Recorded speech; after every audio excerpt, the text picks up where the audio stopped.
number 5 Hough hosting number 6 Mallard Creek.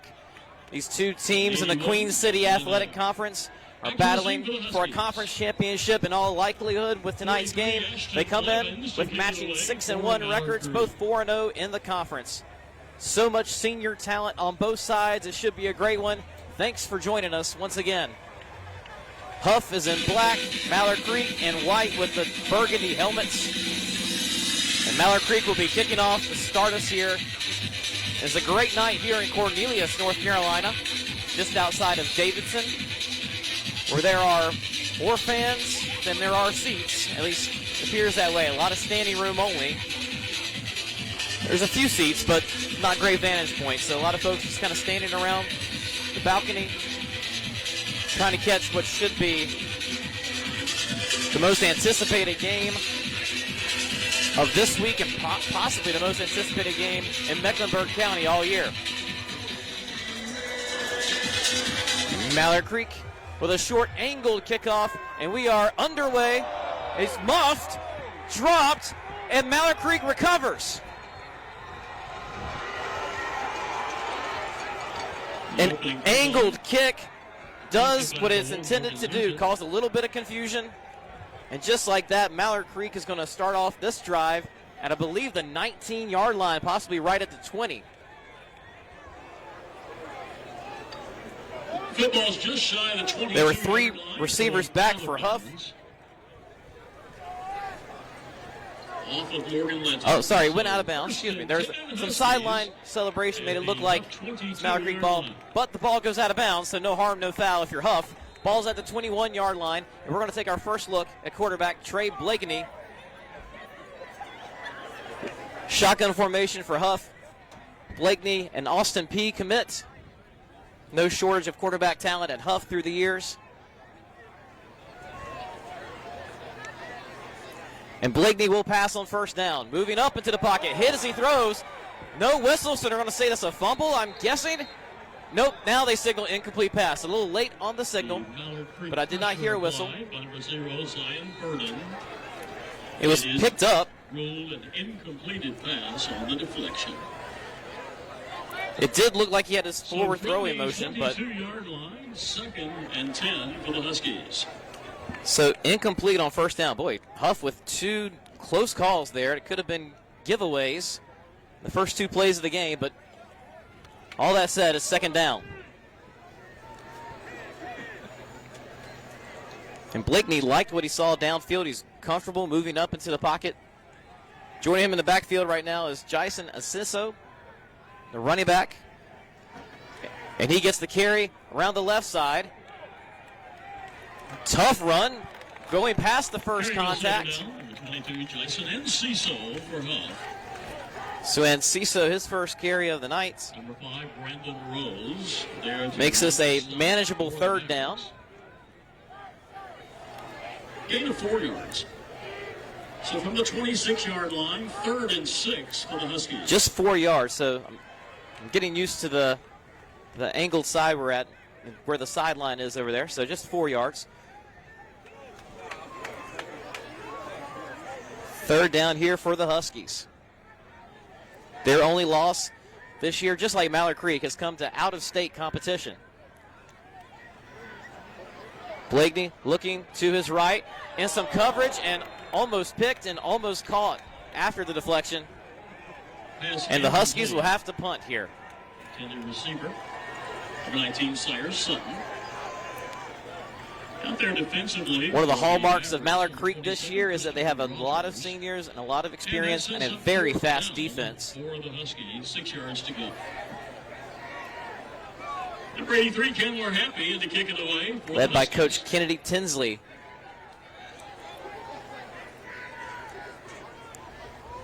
Snap is good on the punt. And this is going to be a really good punt. Behind the 30, muffed and fallen on.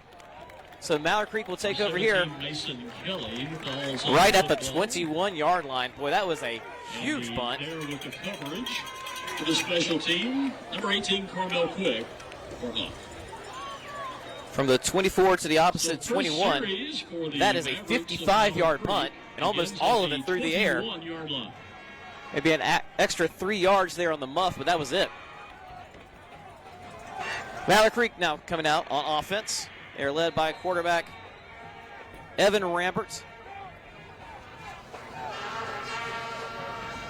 He'll keep it, actually rolling to his left, throwing right, wide open over the middle of the field, and stood up at about the 40-yard line.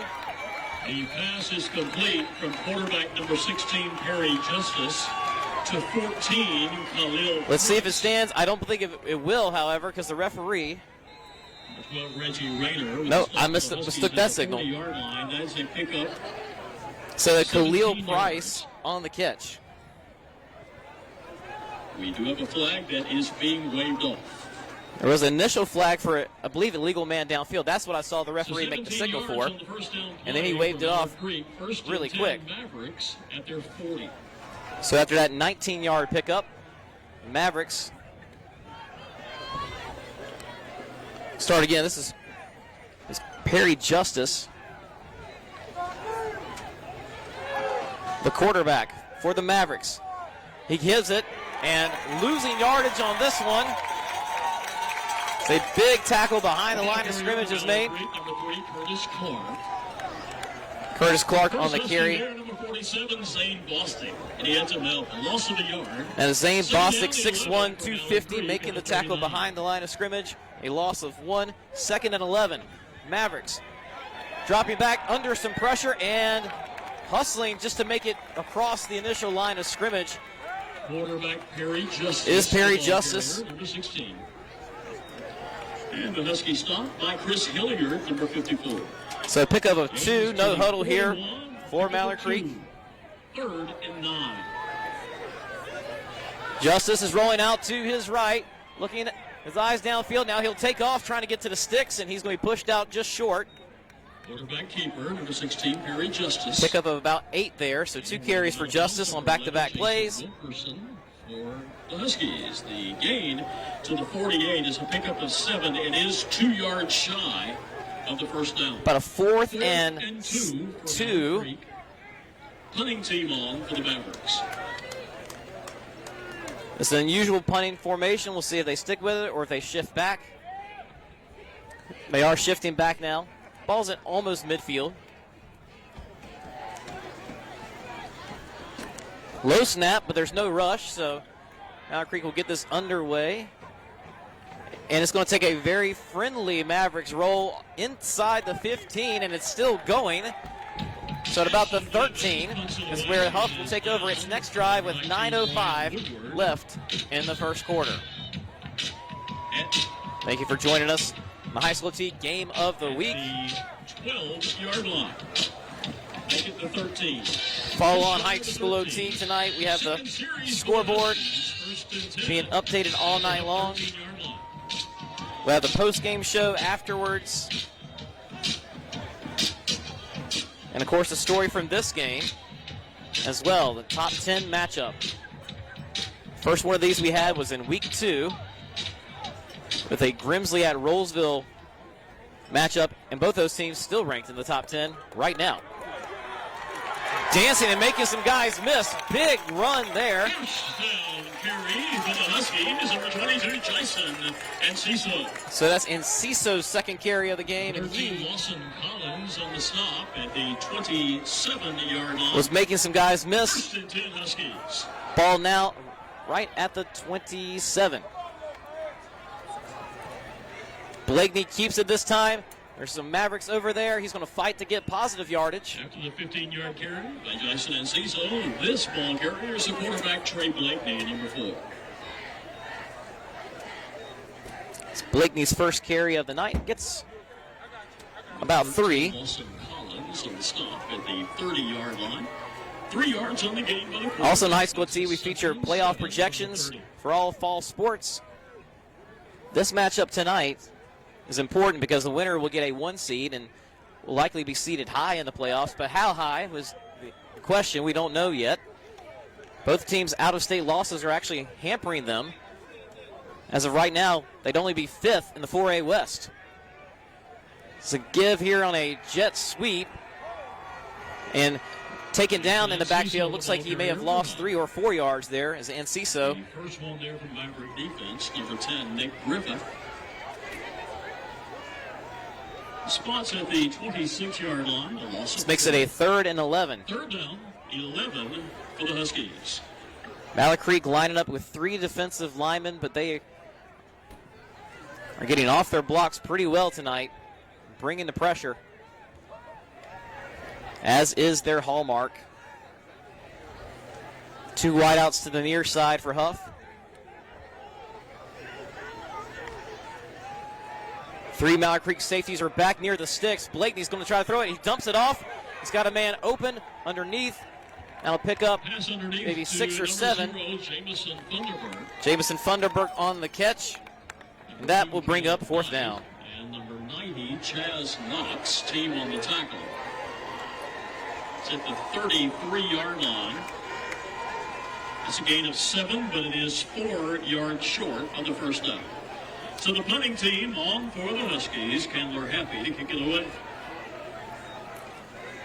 Again, last time Hough had a 55-yard punt. Let's see what they can do for the encore here. And there's a flag that'll negate this before it begins. That punt was pretty high, not as far. Candler happy. Before the snap, full start. So we'll move 5 yards back here. Remains 4th down. After the false start. Hough has had really good kickers come through this program. Most notably, last year, they graduated the national all-time record holder for made field goals. That's Nolan Hooser, who's now at Clemson, and is still knocking them through at Clemson. We've also had some Division I punters in here, so really good special teams unit. So, Hape, snap moves him to the right. He handles it, and he gets away another bomb over the returner's head. Can they get it in bounds? They do. And that punt So goes all the way down to the run, where number 18, Carmel Quick. Happy on the kick. It is down right at the 1. Excellent job by the coverage team. That is a 71-yard punt. It is actually going to be the 2-yard line.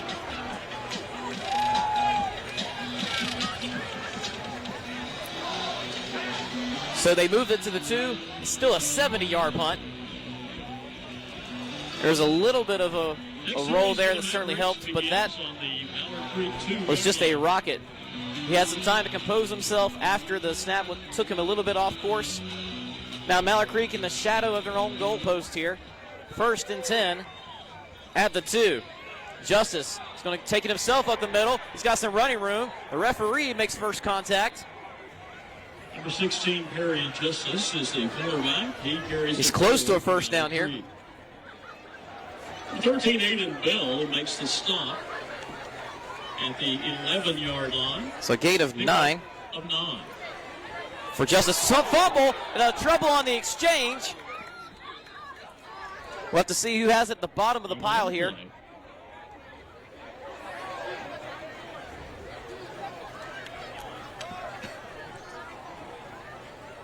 There were some Huskies in the vicinity. Did they get it? They're celebrating as if they did. And there is a first turnover of the game. And recovering it for the Huskies, number 47. And what a big opportunity now for Hough, who has struggled to move the ball a little bit tonight.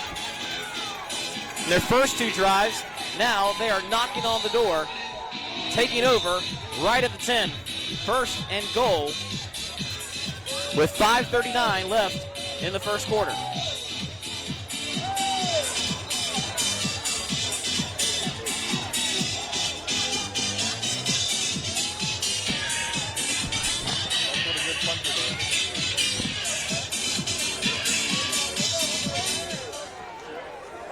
First down. We almost had 2 turnovers in the first 2 plays of the game, but instead, it's this time the Mavericks with a miscue. Blakeney back, looking to the end zone, broken up. Great play coming over there and getting a hand on it. Intended receiver, number 8, Tyron Evans. That was Brandon Rose, Justin Watts breaks it up. very talented defensive back from Mallard Creek. He's committed to Coastal Carolina, and he just got an SEC offer from Vanderbilt.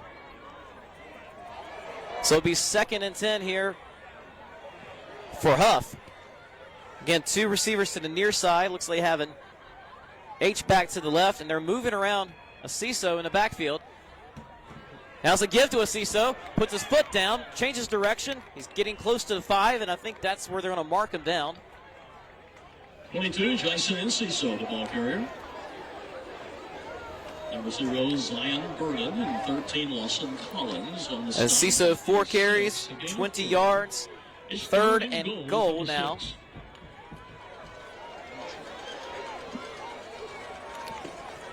Ball right at the 6.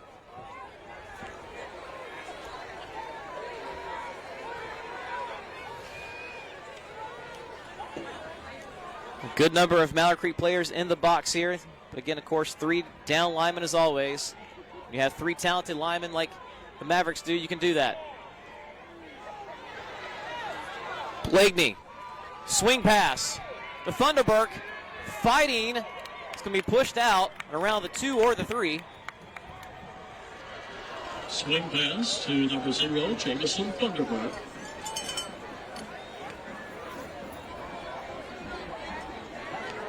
Ball is down at the 3, so a gain of 3. Gain for 3 yards. 4th and goal for the Huskies from the 3. 4th and goal. No field goal kicker coming out for Hough. They're going to go for this. Play clock is at about 15 seconds. And let's see if they call a timeout. They will. We'll see if that's to bring a field goal unit on or to talk about it a little bit more. 4:31 left in the first quarter. That's their first. First time out of the football. We got the referees mic'd up here tonight. We'd like to thank our Huskies. It's not a common sight. We did have that in week 3 at Randleman. The dealing team is Charlotte's Total Home Service Solution. This opportunity was set up by Happy's punt, 70 yards, flipping the field, making it so that Mallard Creek had a lot of pressure, take care of the ball in the shadow of their own end zone. They don't. And Hough here, we don't know if they'll come away with points, but they're right there at it. An interesting strategy here. Do you go for it and say, well, if we don't get it, you're still backed up inside your own 5, just like you were last time? Or do you kind of accept the gift and take the points? You can see the personnel out there for Hough right now. They're going for it. Like, so what if we don't get it? You're still inside your own 5. 4:31 left in the first quarter. 4th and goal. Man in motion for Hough. Blakeney looking to his right. No one open. Avoids the tackler, throws to the end zone, incomplete. The Mavericks hold on 4th and goal. Pass incomplete, intended for number 19, Sire Sutton. Wherever that play was designed to go to, there's supposed to be somebody open quick, and you can see Blakeney kind of clutch the ball a little bit. Have to pump it, bring it back in. The pocket was collapsing around him, and that wasn't a bad effort to try to give the receiver a chance at it. So Mallard Creek, but he was well covered, knocked down. From the Maverick 3-yard line. Mallard Creek took over its last drive at the 2. Now they're taking over at their own 3. 4:26 left in the first quarter. So kind of a wildcat formation here for Mallard Creek. That is number 2 with the carry. Ball carrier for Mallard Creek, number 2, Caleb Knight. Caleb Knight. To the 7-yard line. Didn't have that number on my roster. I'll make a note of it now. That's 5 yards for Knight. Throw for Justice. Out to the right. Hit immediately. Pick up some decent yards there. Pass incomplete. No, it is complete. Elijah Thompson, the intended receiver. 11, Jason Wilkerson there defensively. 3rd, 6. Pick up a 4. Now Justice on the carry. He's got a first down. First down carry. Moving his way from the 12 out to the 21. Solid 9-yard run there from Perry Justice. 13 Aiden Bell on the stop. The gain is to the 20-yard line. First down. No huddle here for the Mavericks. Justice, he's got on his left side. He's going to have to probably just eat this. He steps out. Quarterback Perry Justice forced out of bounds. Tough as a right-handed quarterback to roll it out to your left. Have to throw back across your body. Justice pretty mobile, however. Gain of 4 yards. Second and Getting 6 4 yards out of that is from their 24. not as easy as he made it look right there. Had a lot of field to cover. A little bit of a high snap. It's a give. A little bit of hesitation there, and Hough makes him pay for it.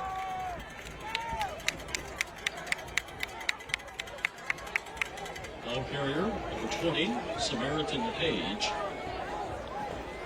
So Samaritan Page loses 1 yard. Aiden Bell on the stop. Ball's at the 22-yard line. Third down. Justice, play action, rolling out to his right. Incomplete. Just hoping the receiver might make a double move there, but well defended by the Huskies. Here defensively for the Huskies, number 12, Reggie Rayner. For the second time tonight, Mallard Creek brings out the punting unit. Fourth down from the 23-yard line. We're still in the first quarter. Each team has had 3 possessions. Very quick drives. Team is on the field. To receive for Huff, number 7, Sean Brady. Have to give credit to both defenses for being as advertised thus far. The snap is a not great one, and my goodness, Huff is going to take over at the 2. There was nothing the punter could do but just fall on it. On the football, number 43, Ashton Blevins, the punter. Back there, number 1, Morgan Linton, to make sure for the Husky defense. So Ashton Blevins falling on it. Now, goal to go from the 3 for Huff. Mallard Creek still unable to get out of this predicament. Huff, second time that they are going to start this drive with a first and goal. 2:52 left in the first quarter.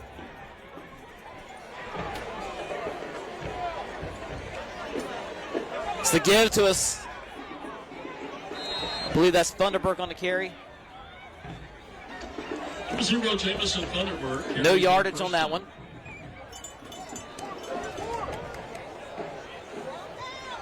Number 90, Chaz Knox makes the tackle. Loss of a yard. So same as it was. Second down and goal. And as the PA announcer notes, it's actually a loss of 1.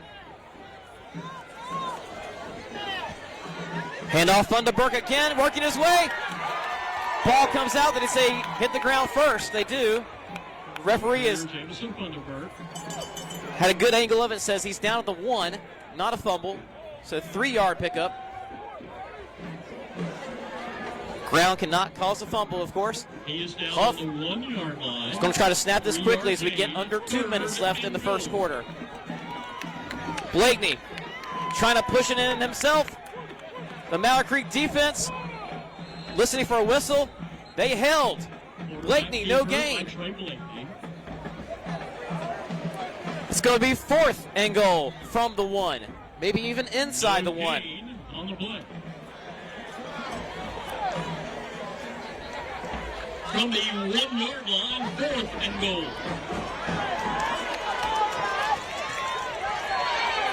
Oh, this is going to be a penalty because one of the Huff players was moving over to the sideline, didn't realize the snap was coming. We do have a penalty So flag technically, down the play.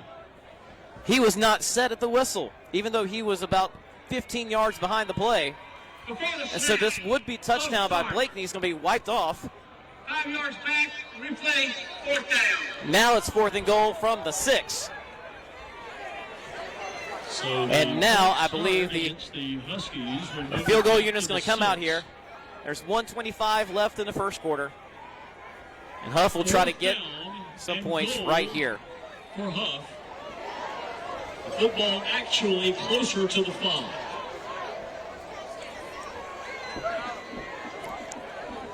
Field goal team on. This will be a 22-yard attempt.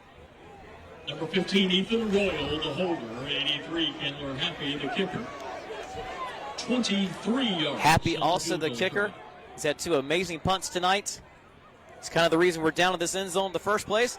Kick's underway, almost blocked, but instead it is through the uprights with 1:03 left in the first quarter. First on the board of the Huskies on senior night. 1:03 to go for a frame. 3-0 Huff. So Candler Happy, 22-yard field goal. A ton of credit to Mallard Creek.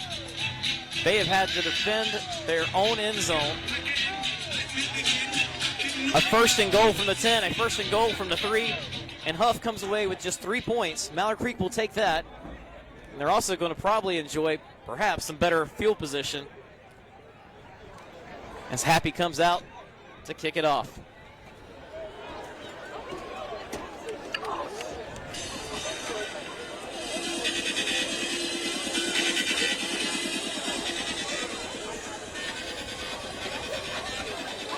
You got 10.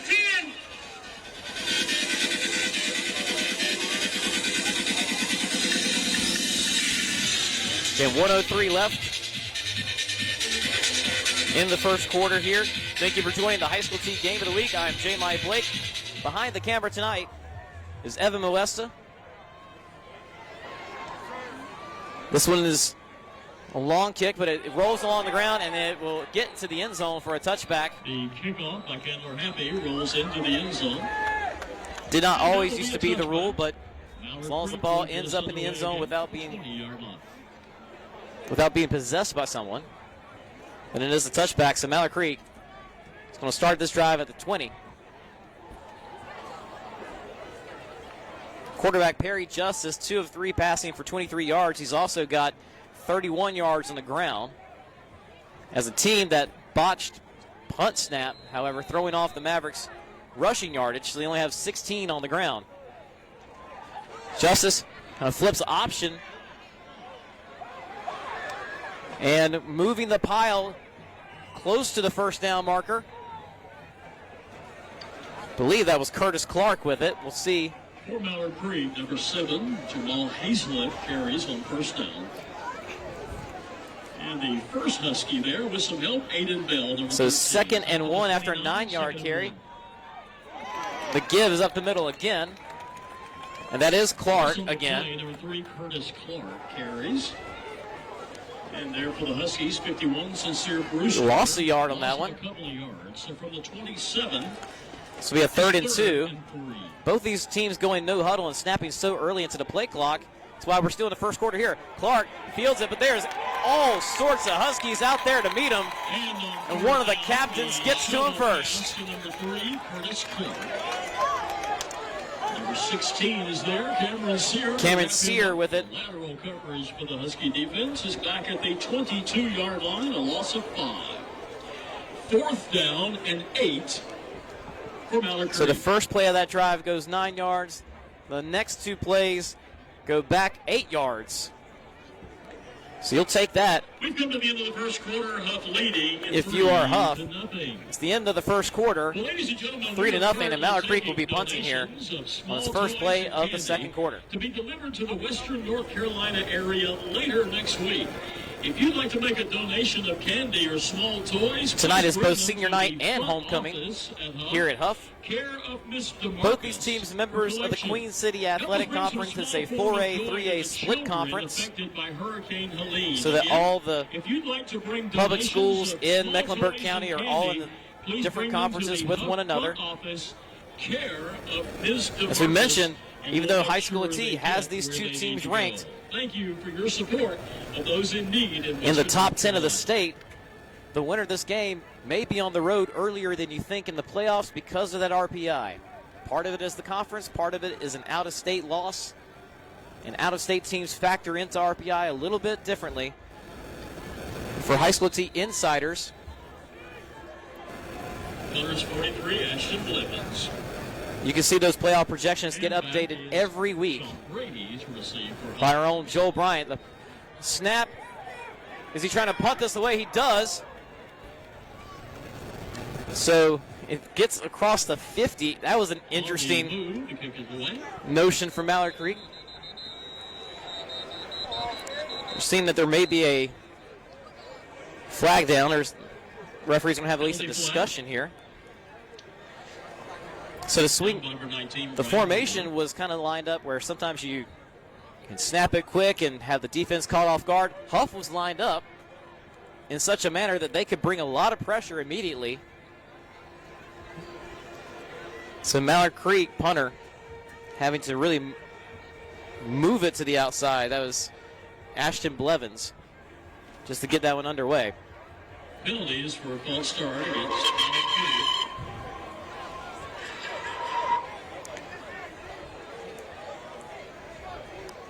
Penalty will be on the Mavericks. Question is now, how will it be assessed? Down at the 43-yard line prior to the penalty.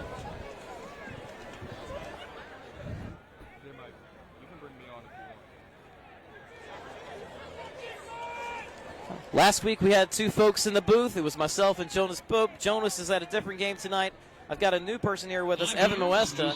And Evan, why don't you join us here as we start the second quarter? Illegal formation on the kick. That penalty is administered. What are your thoughts so far, Evan? It'll be first down and 10. Up. Well, special teams, J. Mike, has been the tail of this one.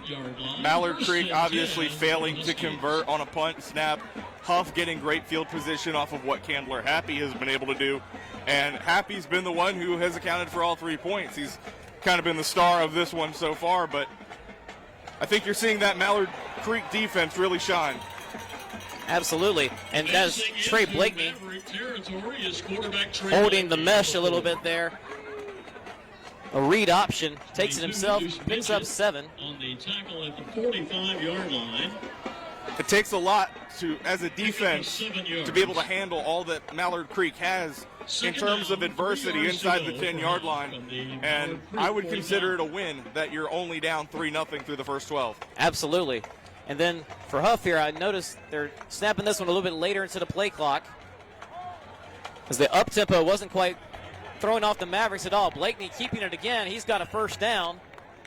First down carry for quarterback Trey Blakeney. From the 45 inside the 40, so a 6-yard pickup. Number 8, Anthony Dangerfield. A little bit of a different look there also from Hough. They haven't really tested Mallard Creek with any sort of option tonight. They're rolling it out here. And even though it's early in the second quarter, this is their 5th drive. I think it's a smart decision. Hough has an offensive line that is capable of handling the defensive front of Mallard Creek, and they're only sending 3. Blakeney, play action, throwing deep, hit as he throws. Got a man out there. Did he hold on? He did. Pass is complete. Tyron Evans extending for that one. Number 8, Tyron Evans. That is a guy who's gotten a lot of scholarship offers in a very short period of time. His recruiting is blowing up, and you see a little bit why there. 33-yard pass. And that's what running the ball does. It opens up plays like that through the air. None better than Evans. Hough is back inside the 10, right at the 5. It's a give to Asiso, following his blockers. Brought down from behind. Carry, number 22, a last-ditch effort there from Mallard Creek to make sure he didn't break the plane, because there was some open field ahead of him. You know, J. Mike, Evans isn't a X factor. He's a star player. But when you have a guy like Enciso in the backfield, you have a quarterback who is a dual threat option like Blakeney. It opens up such a weapon, because he's 6'4". He can go up and get anything. Right. And you saw it on that play there. 9:41 and ticking here in the second quarter. Notice the patience by Hough as they're going to let this play clock get under 10. 2nd and goal. Blakeney, a pitch to Asiso. He stopped just short. Well, those Mallard Creek defensive backs have made a number of tackles tonight. Very sure tacklers. Number 6, Justin Watts. And the ball is down to the 2-yard line. That ball is now the 2. Pickup of 2 yards. 3rd down. It'll be interesting to see if they go back to that scrum formation that didn't pan out last drive, but again, they got the big bodies down there that can definitely move the load. One of those big bodies, Keandre Marsh, a returning All-State center here on his senior night.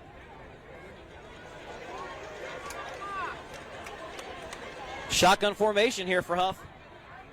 Blakeney's going to keep it himself. Makes one man miss, and it's a touchdown for the Huskies. Touchdown, Huskies.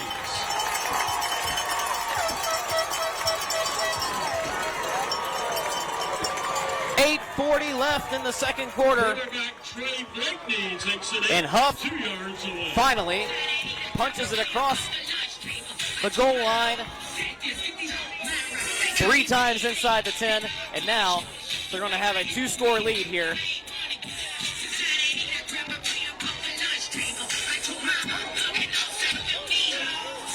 Happy comes in for the extra point. This is only a little bit shorter than his field goal earlier. Sky high and good. And the kick is good. And again, 8:40 left here in the second quarter. Number 5, Hough Huskies have themselves a 10-0 lead. And that drive, you see Trey Blakeney's progression here as a senior.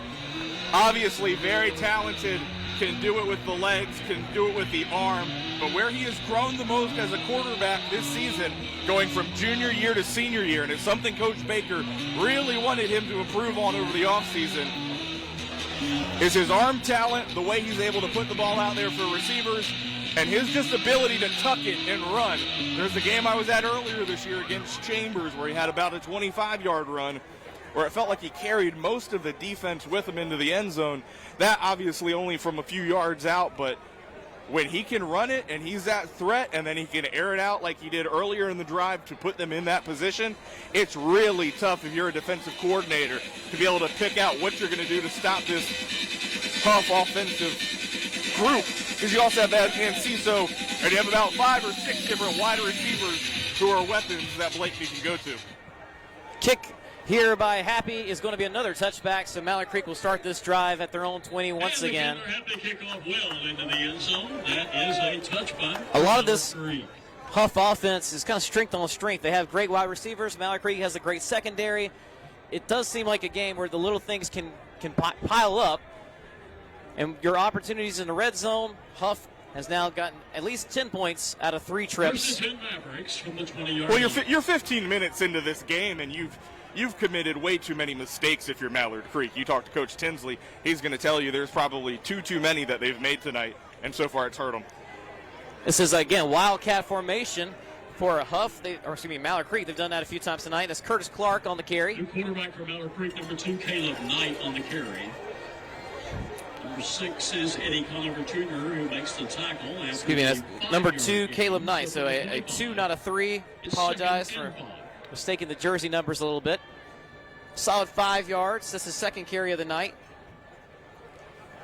It's a give up the middle. And boy, Hough is right there. They've got that one covered.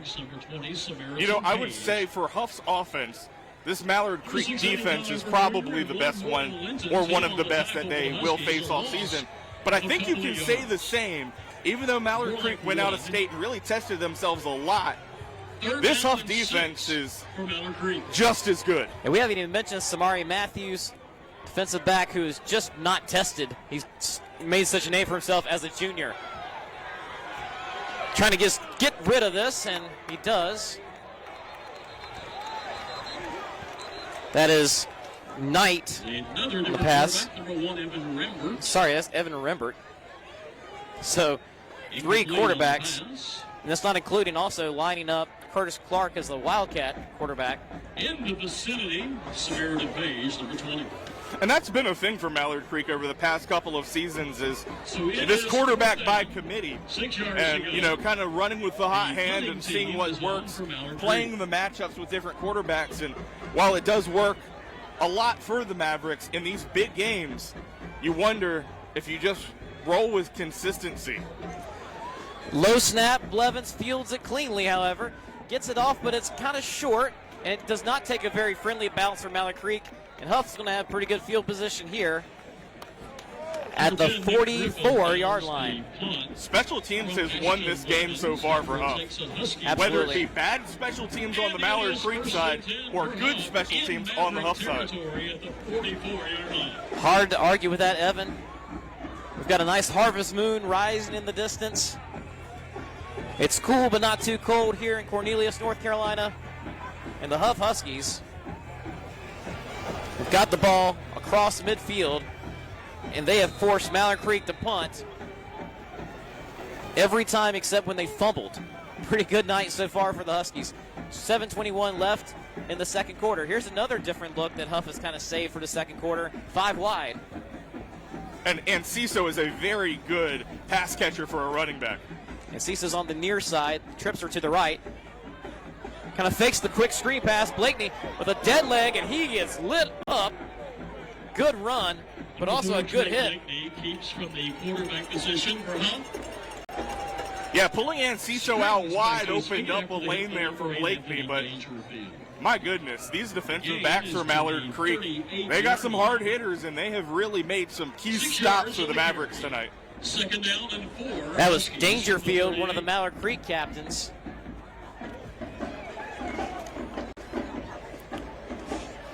And like you said, Blakeney he's got some moves when he gets to the second level. The dead leg there was pretty nice. Got him an extra 2 or 3 yards for sure. And Ciso on the pitch does good just to corral that one. Breaks one tackle. Spin move down the sideline.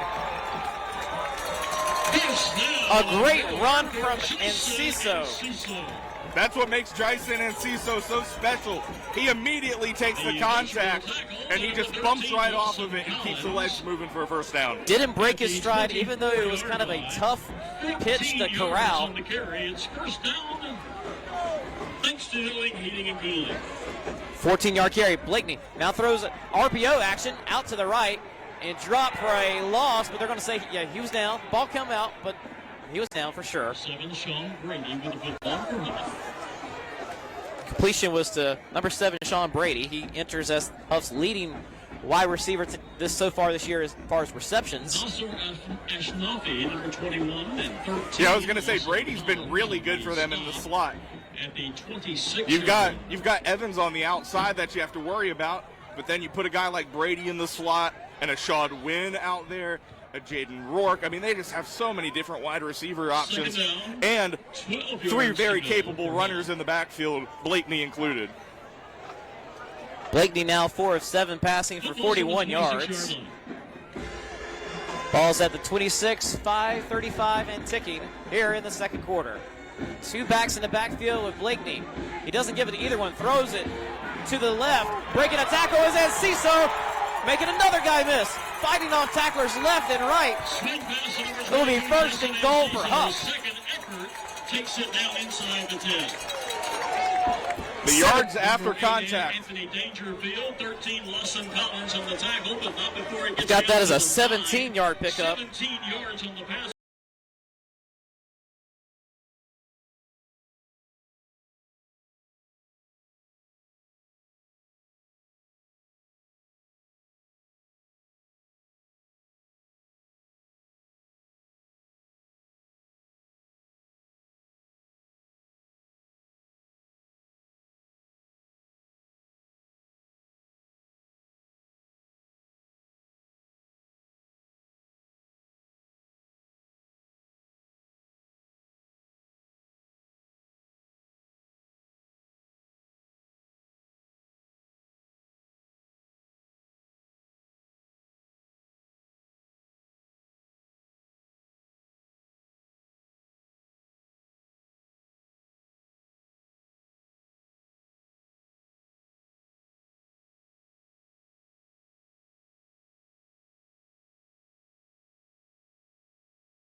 So Hough has now gotten points on his last 3 drives.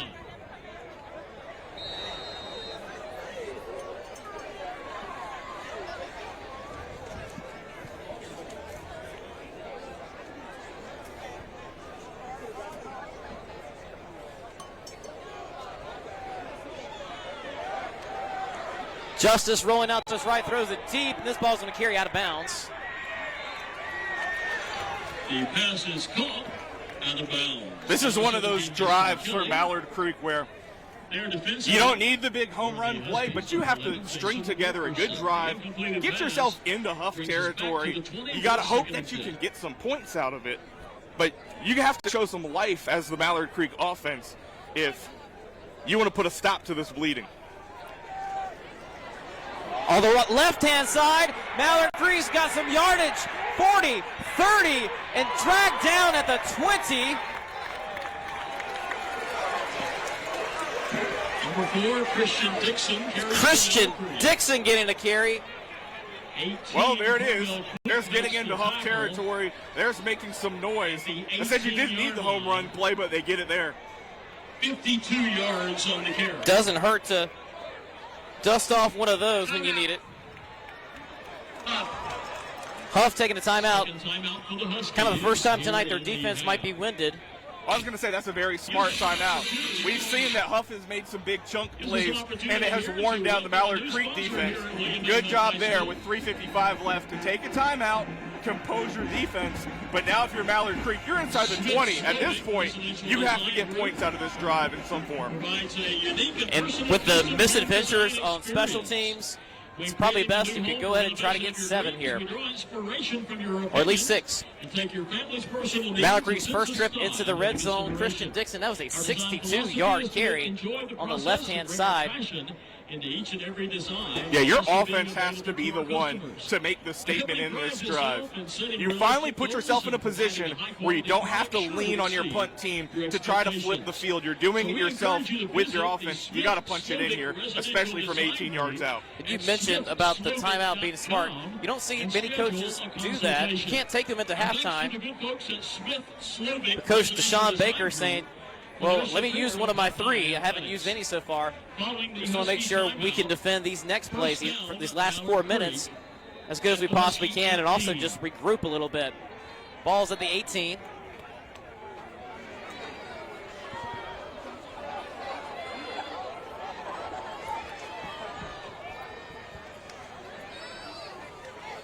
It's a reverse, and it is snuffed out for a big loss. This time, number 17, Mason Kelly, the ball carrier.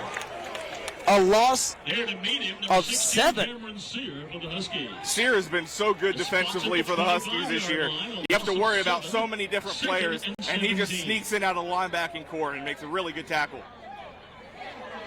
Justice has it. He's going long, turning around, and incomplete.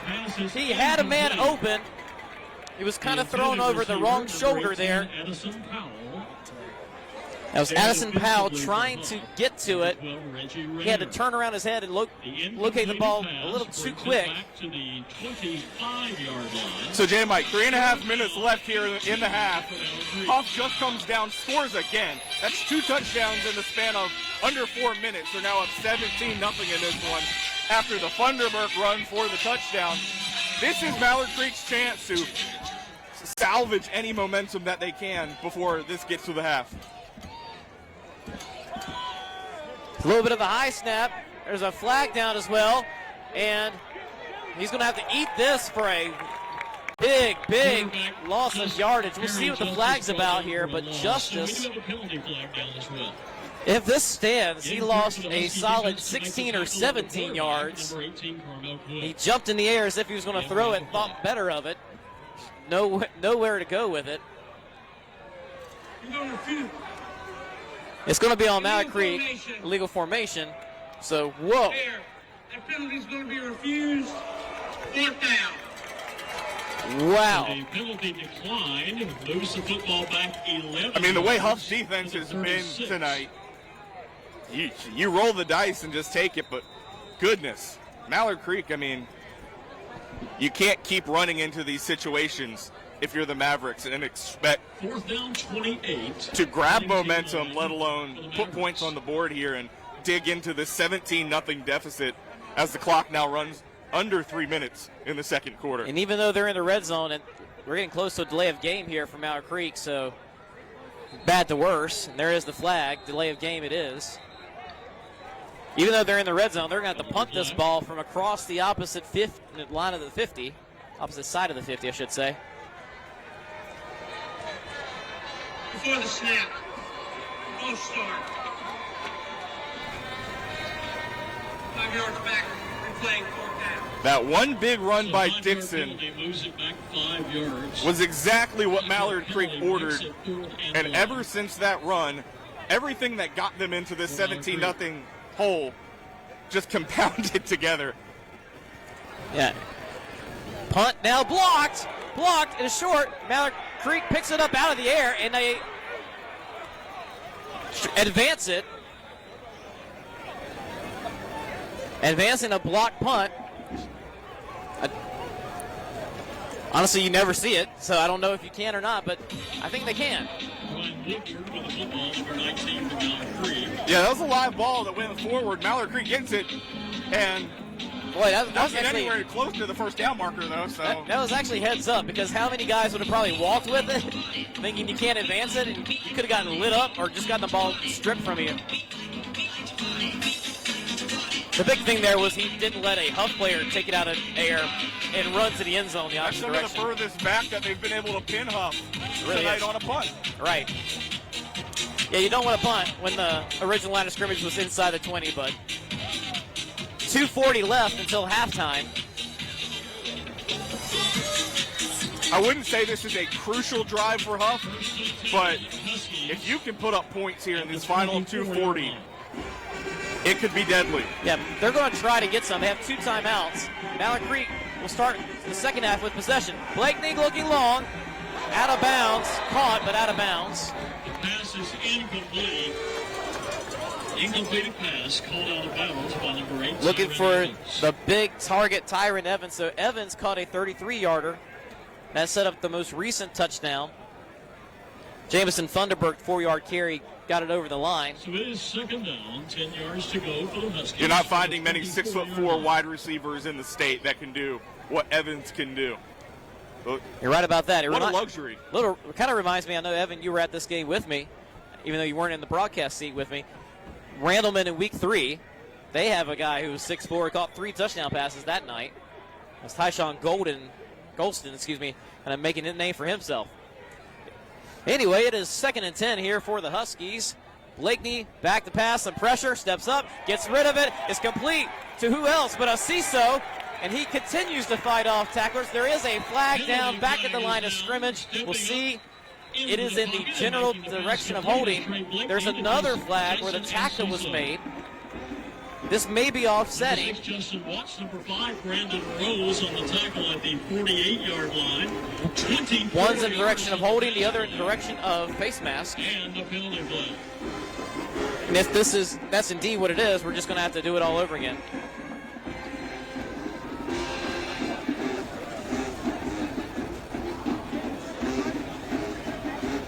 We have 2 fouls on the flag. We have illegal shift against Huff. We've got a face mask against Mallard Creek. Those penalties offset. Replay So that's the second down. illegal shift is the call. So if that was a bit difficult to hear, what we have is offsetting penalties. As a result, we will replay first down. 2:26 left until halftime. Hough, the number 5 team in the state in the high school OT rankings, is up big on Mallard Creek. Second down. And Ciso is such a rugged Huskies back from the for Hough. We've seen it every time the ball is in his hands. He's making immediate contact with the defender and then continuing to churn his legs forward and get extra yards. Kind of came out of the backfield late on that. May have actually stayed in the backfield a little bit as if in pass protection. And Blakeney was patient, moved up in the pocket and found him. even though it was no gain, it was or no result because of the penalty. Still pretty nice design there. Tunnel screen to the left. Wrapped up immediately. That was Sean Brady, his second catch of the day. And he loses another 2 yards. So Brady, 2 catches, both for negative 2 yards. You just don't see a whole lot of receptions going for negative yards unless you're playing a defense that has a secondary that can make tackles the way that this Mallard Creek team can. 3rd and 12 now. Trips to the left for Hough. Excuse me, no, just two on your side. As talented as Mallard Creek's defensive line is, you can't put more guys in the box and send more pressure at Blakeney because of all of the weapons that he has on the outside. You almost have to sell out and really lean heavily on those defensive backs to make big plays like they have. Hough, another RPO action is incomplete. Incomplete. The intended receiver, number 7. Second time we've seen that tonight from the Huskies. Blakeney now 6 of 11 passing for 56 yards. And this sets up 4th and long. The punting team. Now Hough tonight, if you're just joining us, Candler Happy has a 55-yard punt and a 70-yard punt. And he's a big reason why the score is 17-0 because Mallard Creek has not had great field position. Bobbles the snap. This one kind of a normal-sized punt until it takes that great roll. So from the 23 inside the 20 again. Mallard Creek kind of letting it go there. And just when you thought, okay, this is a regular punt, that one 58 yards.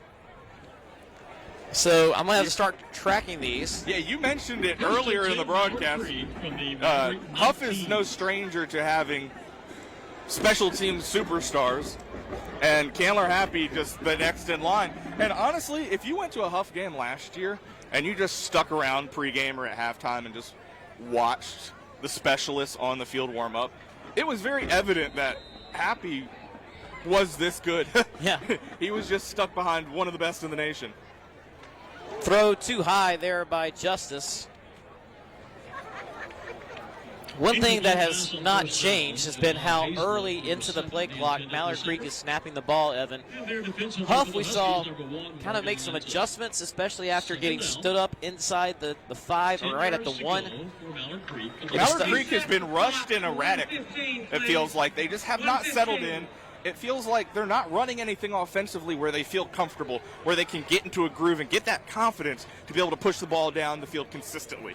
Even after the big run on the last drive, 62-yard carry by Christian Dixon, they kind of went back to no huddle after a timeout and went straight backwards.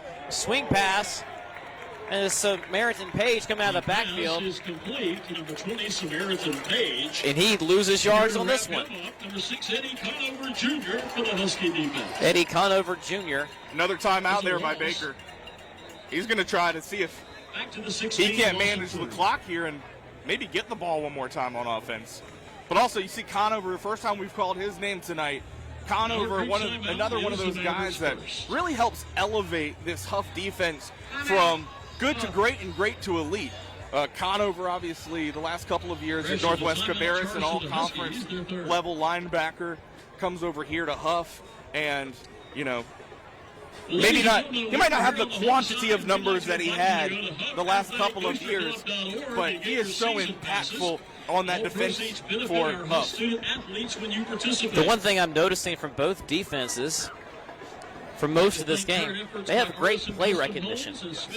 There are a number of hats wherever the ball is going. And we're in week 9 of the high school team game of the week. And I can tell you, we don't see that every week. We don't see every week where anywhere you go with the ball, there are defenders in the area. They have it lined up so well. Some movement.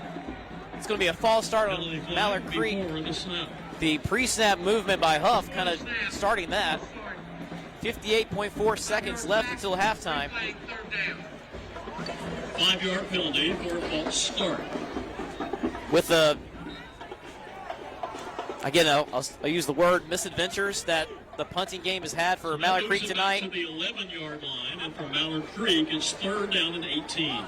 This will be interesting if they can't pick it up here. And it is almost a safety, a sack, as Justice, the pocket collapses around him. Quarterback is brought down in the backfield. What a night for Bostic. He's been in the backfield all night tonight, and he's the one who came away with the fumble earlier. And Bostic, one of those big bodies down on the line for Hough. They have so many. And tonight has been his night. I thought Hough had a timeout, but they don't. So Mallard Creek, with 22 seconds, gets their punt team on. 10 seconds left on the play clock. They're going to have to run a play, though. They will have to run a play here. And Hough might just bring everybody. Snap. Blocked in the end zone. And out of the back. Wait. Yeah, there is an early whistle there. Early whistle, okay. It looked like their plan had worked out. Mallard Creek called timeout. Oh, a great move there by Kennedy Tinsley. Said, wait. We are not lined up to protect this rush. This is a really, really interesting situation here. Mallard Creek has had its issues in the punt game tonight. You have 6.1 seconds left on the clock, but you're pinned about as deep as you can. This is the most high-pressure punt that Mallard Creek may have had to take tonight. Right. With their back to the end zone here. The line of scrimmage is the 4. The place that Ashton Blevins will be taking his punt from is about 2 inches away from that back line. If you're Mallard Creek, you almost need to put all of your big bodies down there. You know Hough is coming with all that they have. Hough's not looking to return this punt. They're looking to block this in the end zone. You better put all your big bodies down there and just block and just make sure, A, the snap is handled and it's a good snap, and B, the ball just gets away. You have 6 seconds left. You just don't want anything bad to happen in the end zone. I thought they might put some time back on if the clock ran, but I'm guessing you're saying the clock did not run during the last penalty. Mallard Creek with a late substitution, and I think they're going to have to call another timeout just to avoid moving back even further. Indeed they are. Boy. And as we saw on the play that was negated by the quick timeout, Evan, if you're Hough, if you just get a hand on this football, you can get 2 points really easy. It doesn't matter if there's only 6 seconds left. And you can see it, Hough's defense, they know what's in front of them. They know what they've been able to do through essentially the first 24 minutes of this ball game. And they know that they have one more chance to put another star on the board here in the first half. They're already going to have all of the confidence going into the locker room, but they're playing with house money here. What do they have to lose? They can send the house here and be able to try to create chaos one more time in the final 6 seconds of this first half. Now you got the crowd into it, the sideline into it. Everybody knows this is going to be one of the very last plays of this second quarter. 6.1. And there it is. I called it a little bit earlier, so they probably should put some more time back on. So 9 seconds. Looks like they want 9. It may not make a difference. It may make all the difference depending on what happens here. He set the clock to 9 seconds. I found that interesting, J. Mike, that initially they weren't going to add the time, and then during that second timeout, they say, you know what, let's put another 2.9 up there. Yeah, the Mallard Creek trying to get the personnel right may have given the referees a little extra time to think about it. Here we go. Snap is too high. Safety. Safety. My goodness. From bad to worse to rock bottom. Mallard Creek is falling way behind. That's exactly what I talked about, J. Mike. It wasn't just dealing with the Hough pass rush or the punt rush there. It was getting off a clean snap. You just needed to make sure that that did not happen. And one more crucial back-breaking mistake for Mallard Creek on special teams. That has cost them in this first half. We mentioned that 6.1 seconds might be actually enough time for them to get points, and it was. Now we have 7.8 left because they put more time back on. Hough. Crazy things have happened in high school football. Crazy things have happened with the high school team game of the week. in football this year. With a specialist as good as Candler Happy, you saw a kicker last week be able to have some really marquee moments. If Hough gets a good return here, do you think they just roll the dice and just let them try to boot one? They could. If they get it across the 50 here? I think a 7.8 is enough to run and get down, and maybe you have a Hail Mary. They don't have a timeout, though. Don't have a timeout, but maybe you can have a Hail Mary. They got the guy to go get the jump ball. Yeah, and in high school, you don't have to punt for the safety, although for Mallard Creek, that would be at least a punt. They didn't have to worry about any sort of snap or protection. And they have to do it from their own 20. It's not bad for what the Mavericks needed. It's fielded at the 20. 7 seconds left. Dancing with it. This is Brady. 3, 2, and he's down. No, he breaks the tackle, and that broken tackle means we're going to end the half right there. From the 20-yard line. That run right there just sums up how that first half went. Hough just kept churning and churning and churning, and over time, they just ended up being the bigger, more physical team through the opening 24. A top 10 matchup has been very lopsided here so far. And the battle for the lead in the Queen City Athletic Conference at halftime. It's number 5, Hough, with 19. Number 6, Mallard Creek, with nothing. Some quick halftime stats before we kind of take a break. You can watch some of the halftime festivities here on HighSchoolOT Game of the Week. Trey Blakeney for Hough, 6 of 11 passing, 56 yards. He also has 6 carries for 24 yards and 1 touchdown on the ground. Jameson Funderburg has the other touchdown for Hough. 3 carries, 6 yards through the air. Jason Asiso, 1 reception, 17 yards. He also has some hard yardage on the ground, 7 carries, 36 yards.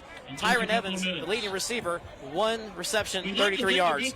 For Mallard Creek, it has been a tough night. The quarterbacks have combined go 3 of 8 passing for 19 yards. The rushers, including a couple bad snaps, 19 carries for 50 yards. And 62 of them came on one play. Right, yes, it's true. It's 62 of their... What is now 50. Yeah, what is now 50. That shows you how much in a negative yardage the Mavericks have been so far tonight. Thank you guys for watching HighSchoolOT Game of the Week. You can watch a little halftime festivities. Remember, during the break, check out the HighSchoolOT scoreboard. Check out our site all throughout the night as more stories from around the state get uploaded, interviews, and the postgame show with Nick Stevens on right after this one ends at 10:30 p.m.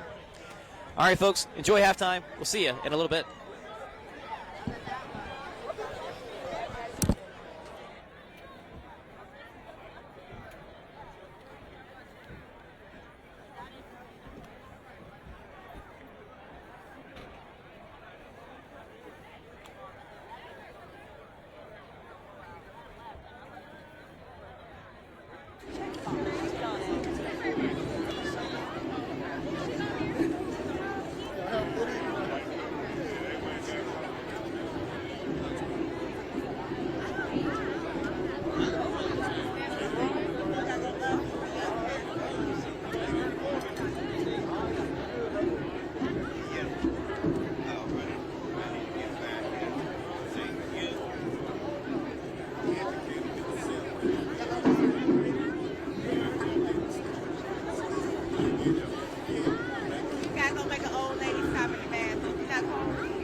ladies and gentlemen, it is indeed homecoming tonight here in the Huff. We're privileged to turn the microphone over to Ms. Erin Slusher, who's going to take us through a wonderful homecoming anthem.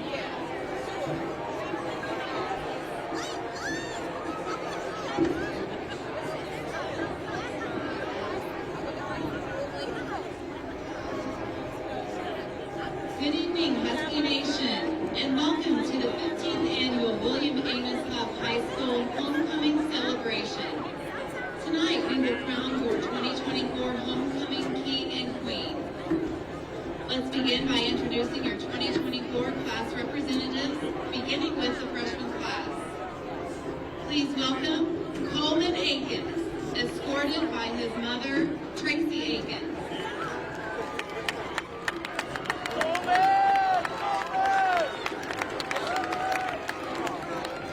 Ashley Mann, escorted by her father, Jason Mann.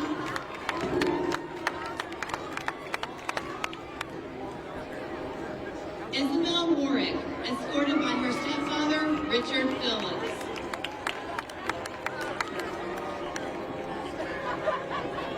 Luke Williams, escorted by his mother, Cheryl Williams.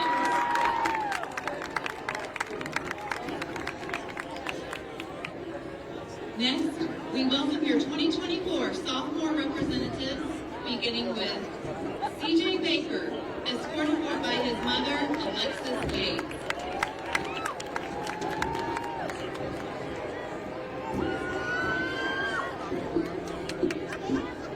Ayla Brown, escorted by her father, Monty Brown Jr.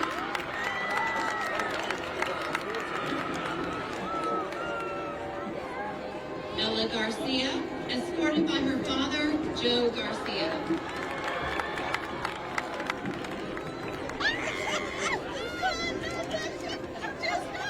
Amy Mariani, escorted by her father, Hilaire Mariani.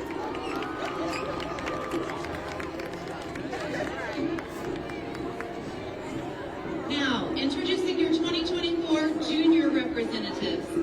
Let's begin by welcoming Lauren Alexander, escorted by her father, David Alexander.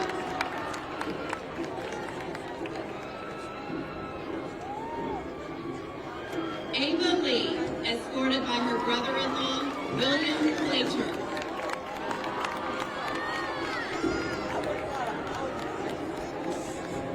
Amiri Mingo, escorted by his mother, Anisha Wynn.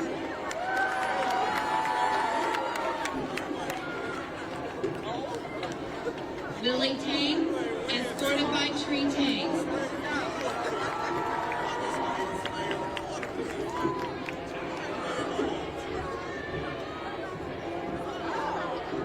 Now, it's time to introduce your 2024 senior court, beginning with the homecoming king candidates. Let's start by welcoming Deontay Berry, escorted by his mother, Shantorius Berry.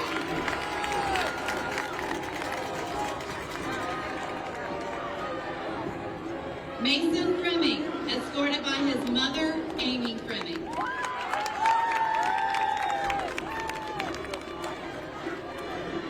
Jackson McCree, escorted by his mother, Emily McCree.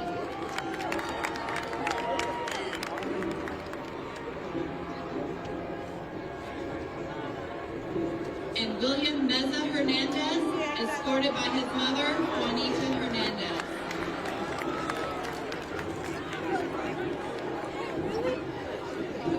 Now, introducing your 2024 homecoming queen candidates, starting with Olivia Bender, escorted by her father, Donovan Bender.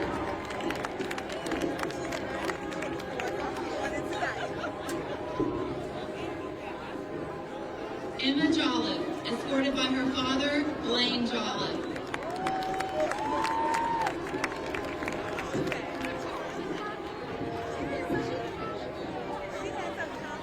Julia Milam, escorted by her father, Jeb Milam.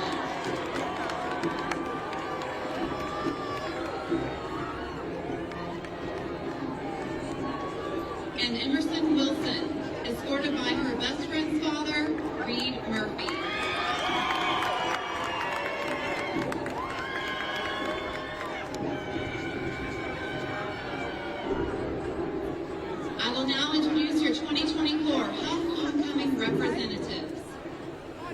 Your freshman representative is a member of the football team as the JV and varsity manager.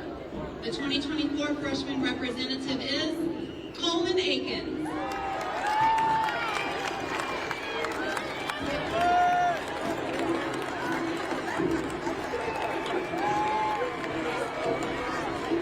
Your sophomore representative is a member of the Hough soccer team, Halo, Unified Club, Sources of Strength, and a volunteer at the Care Center in Cornelius.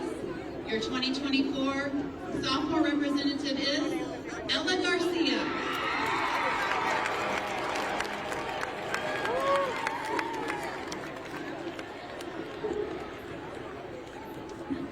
Your junior representative is a member of the tennis team, track team, and DECA. Your 2024 junior representative is Lauren Alexander.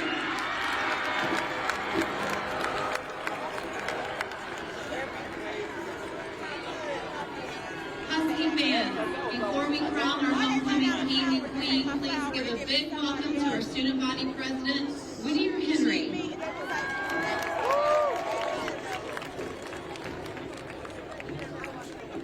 And now, for the moment you have all been waiting for, the crowning of your 2024 homecoming king and queen. Drum roll, please. Your homecoming king is a member of the Hough varsity football team and team captain. The 2024 homecoming king is Deontay Perry.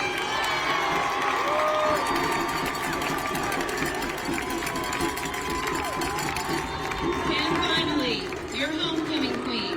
She is a member of the varsity volleyball team and is a captain, 4-year varsity volleyball player, and Halo Club. The 2024 Hough High School homecoming queen is Julia Milan.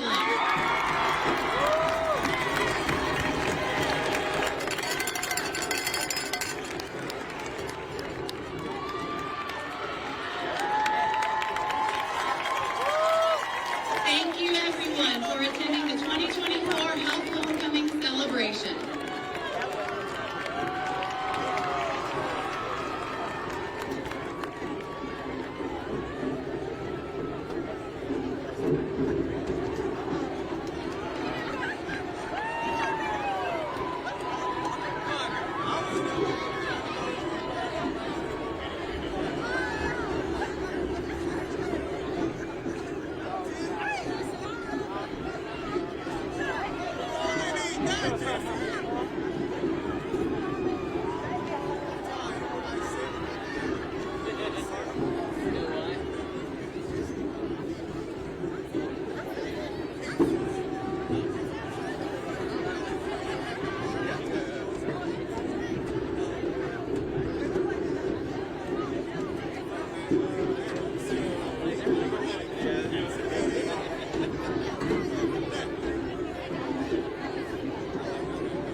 One more time, folks, as these well-deserving students leave the field, give them a hand here in the line. Our thanks to the leadership class here in Hough, as well as the PTSA, for all the work behind the scenes that makes everything we just enjoyed happen. Thanks to everyone who is willing to serve, willing to lead, and make things happen.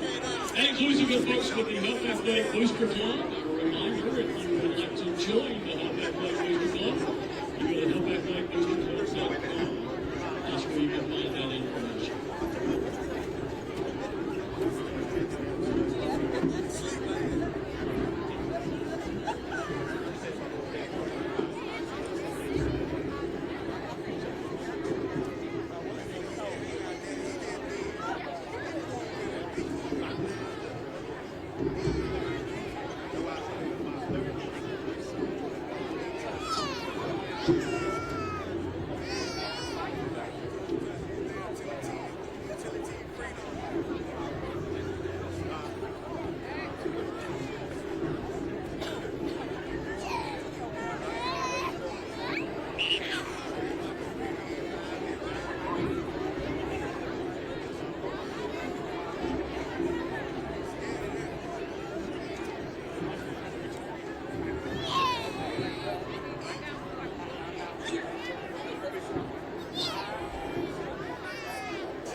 Welcome back, folks. The High School OT Game of the Week here in Cornelius, North Carolina.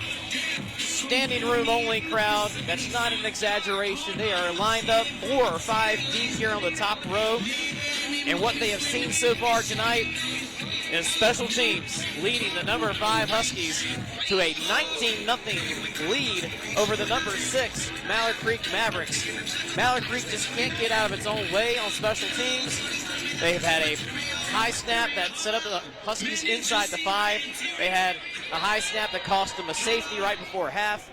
And then on the other side, they haven't had great field position because of the prowess of this guy who's going to kick off this, or have our second half kickoff here.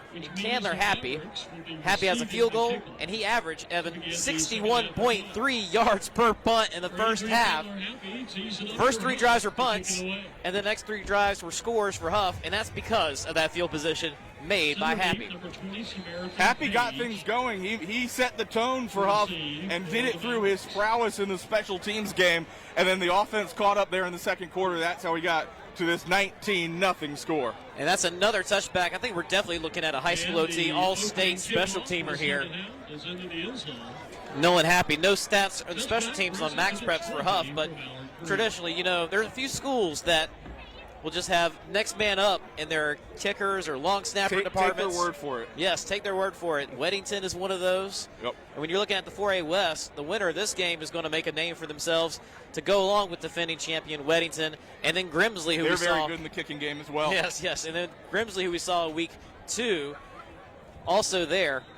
Mallard Creek, we'll see if they can get off the mat here. They were just everything taken to them. Started off as a defensive battle, but special teams made the difference.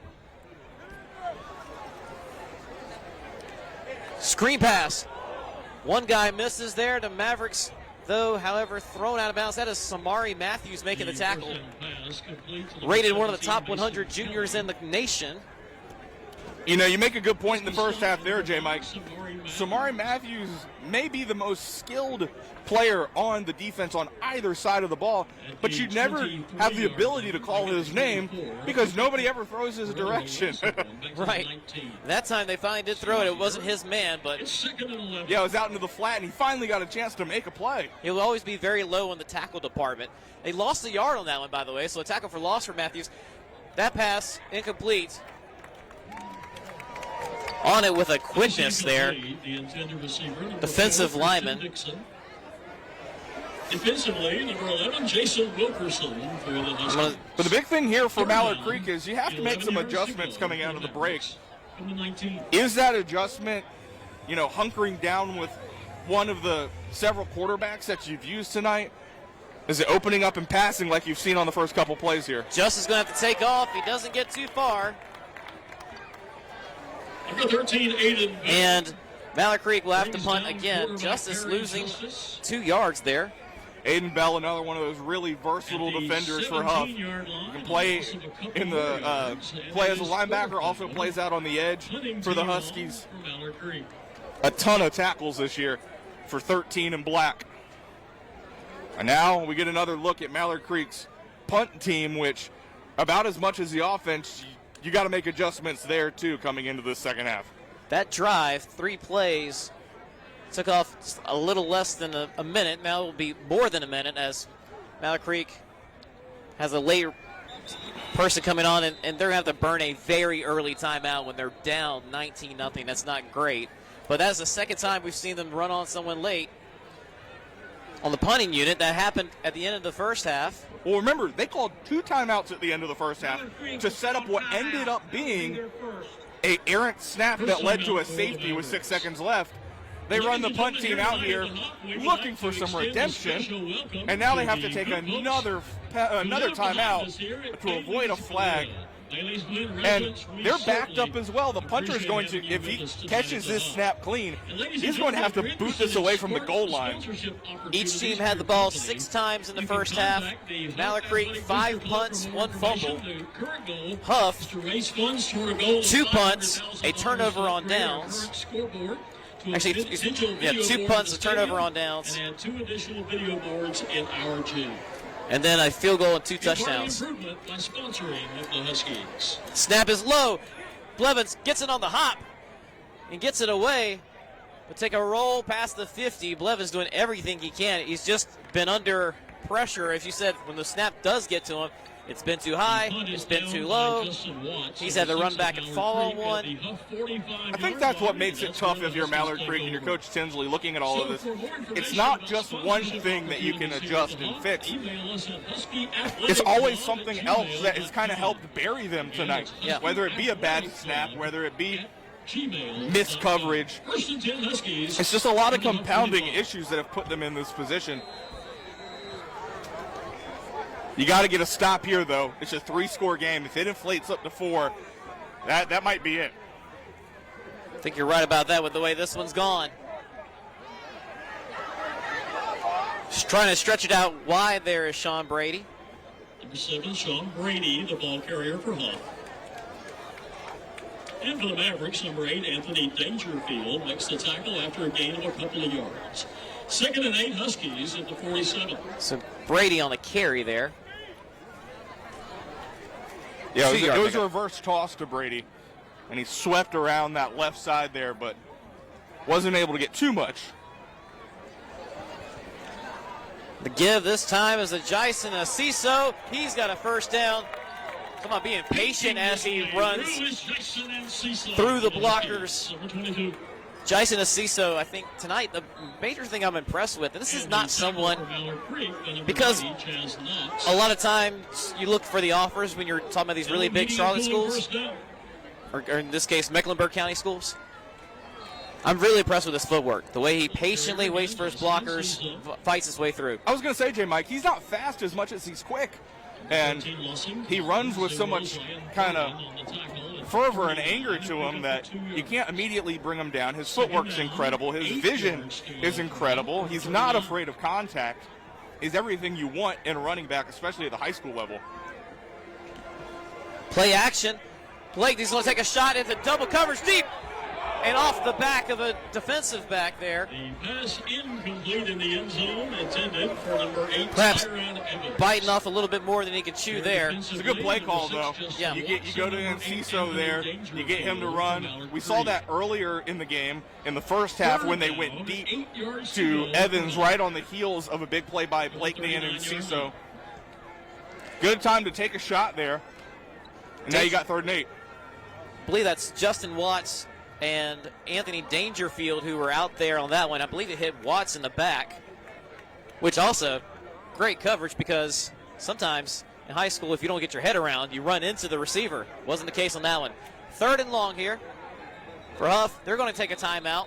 Sideline wanted to go over this one. We have 9:19 left in the 3rd quarter.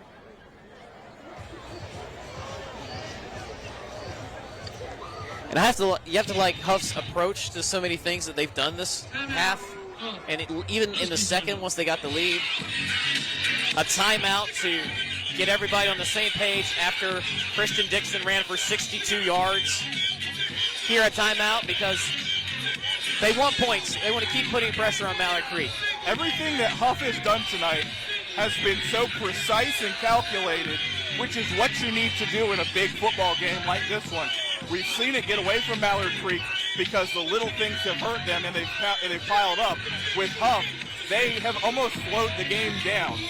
They're going at a good pace, but they're so cerebral in every single decision that they make, and each step that they take as they progress through this game has just been so calculated, and it pays off on the scoreboard.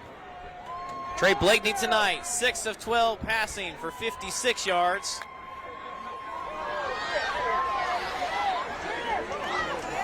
He's looking deep on this one. Tries to drop it into the breadbasket there, but incomplete. No flags down. Sire Sutton, the intended receiver, does not have a catch tonight. There were, again, 2 Mallard Creek defenders on that side, but great throw from Blakeney. You see why he's going to play at an FCS level, because back-to-back throws there, double coverage, but he put it where the defenders would have had trouble coming up with that. So not often that you can get away with that in the high school level, but he has shown some really great touch on it tonight. So this one is probably not going to be a 50-yarder. Yeah, I was going to say. This will bring his average down. A little bit happy, rolling to his right, gets it underway. And that's definitely a touchback. I was going to say that ball vanished a bit. Into the end zone. That's a touchback. Mallard Creek will take it at the 20. So again, as we mentioned, Happy 3 punts. I misspoke earlier. Hough had 7 possessions, 4 punts. I think 3 punts, sorry.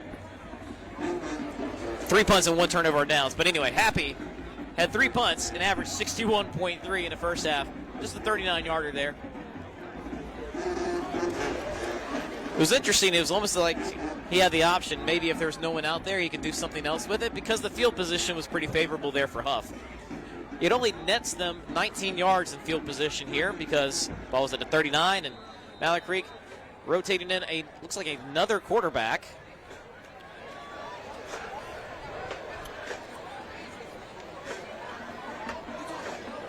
And keeping it this time. That's number 2. It's Knight. From the quarterback position. Yeah, when Knight's in the ball game, they definitely have been trying to run that option with him and keep the ball on the ground, and now they're trying to get a little bit of pace to them. A very quick snap. They don't even get. Hough was definitely not set on that one, and it's Knight around the left-hand side. He's done pretty good. There's a flag coming for a late push there from Hough. We have a dead ball penalty. So that ball goes from the 25 out beyond the 40. Yeah, Knight caught him sleeping a little bit there. Runs it quickly off to the left side, but it looked like, I believe it was a Hough player that got thrown into the sideline there late. And if that ends up being the case, that's one of those compounding issues that you just don't want to happen if you're Mallard Creek. After the play, personal foul. It'll be on Hough there. First down, Mallard Creek. So I think the Hough player that we saw tumble there was actually the one causing the late hit there. Yeah, I personal foul against the Huskies. think I got the number on that one, but I'll withhold. So Moves it forward to the Hough 45. First down. It's only the second time that Mallard Creek has been into Hough territory tonight. The first time they got backed up with a really bad penalty. man in motion for Mallard Creek. Now he'll go back. Is there a fake reverse? Evan Justice is breaking tackles. He throws it, and it's incomplete. Just everything to make sure that play did not go for negative yardage. Excuse me, Perry Justice, not Evan Justice. Receiver, number 18, Addison Powell. Combine some of the quarterbacks' names there, and Evan Rambert. Number 9, Samori Matthews for Hough. So for the Mavericks, 2nd and 10. The Mavericks have leaned on Justice more tonight when they want to get the ball through the air. Yeah, that was his 11th pass attempt tonight. This play going absolutely nowhere. Goodness gracious, this Hough defense. Yeah, there's Sear again on the option pitch, and he pushes them back on the opposite side of the 50. So just as Mallard Creek is threatening inside of Hough territory, Sear makes a big tackle and pushes them right back for 3rd and long. 15 for the Mavericks. 3rd and 15, trips to the right. You're seeing that fog rolling through. That's from a fog machine in the far end zone. Justice throwing to his right, going up the ladder, but incomplete. Pass intended and incompleted to number 17, Mason Kelly. There defensively for the Huskies secondary, number 12, Reggie Rayner. Of these Bees, they have not had to lean on them much tonight, but they're so talented that they're always ready for the moment. They're always ready to meet the moment when it comes. Rainier there makes the big stop for the Huskies there. Another one of those big defensive back prospects that they have. 7:54 left in the 3rd quarter. Snap is good there for Mallard Creek. It does not take a friendly Mallard Creek roll, however, and the ball will be at about the 27. Mallard Creek right now, just 81 yards of offense. That factors in things like the loss of yardage on the safety, the loss of yardage on the bad snap on the earlier punt as well. But it's a lot of negative plays tonight. J-Mike, this is back-to-back weeks that we've seen a really talented team that's come in with a really good record, and maybe a couple of questions surrounding its offense run into a defense that has been far superior. And, you know, in high school football, that defense is going to win out more times than not. Absolutely. Blakeney, screen pass, swing pass actually, out to a CISO. Last week it was Roseville shutting out previously undefeated Millbrook. He's absolutely locking down everything on defense to win 35-0. At the 31-yard line. We are 19-0 here. Second down and 6 for the Huskies from the 31. 7 minutes and 20 seconds and ticking here in the third quarter of the HighSchoolOT Game of the Week from Cornelius, North Carolina, just outside of Davidson, the northern part of Mecklenburg County.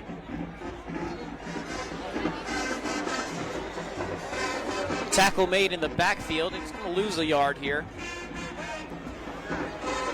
On carrier for Hough.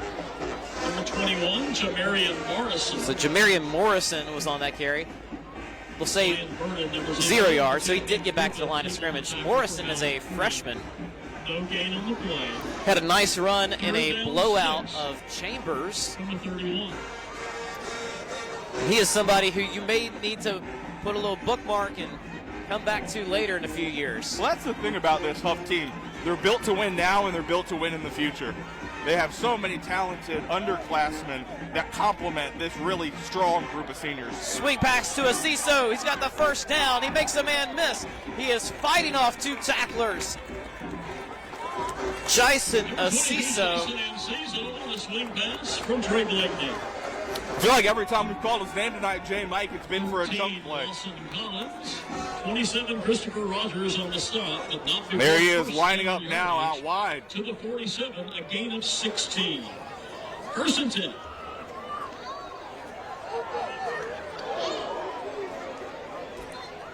First time Ashad Wynn gets a grab for Hough, another very talented wide receiver, another Division I bound wide receiver for Hough.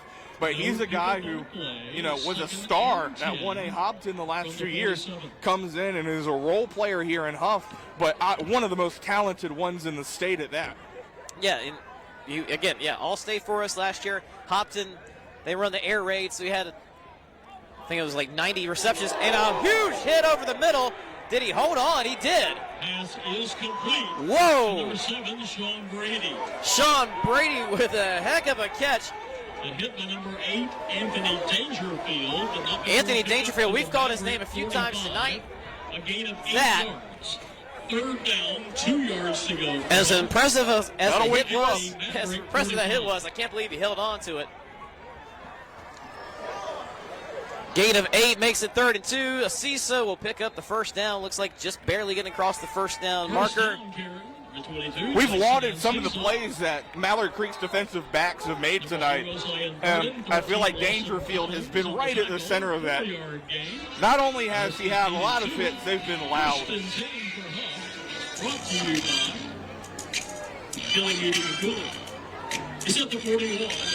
New set of downs here. 4 minutes and less than 40 seconds remaining.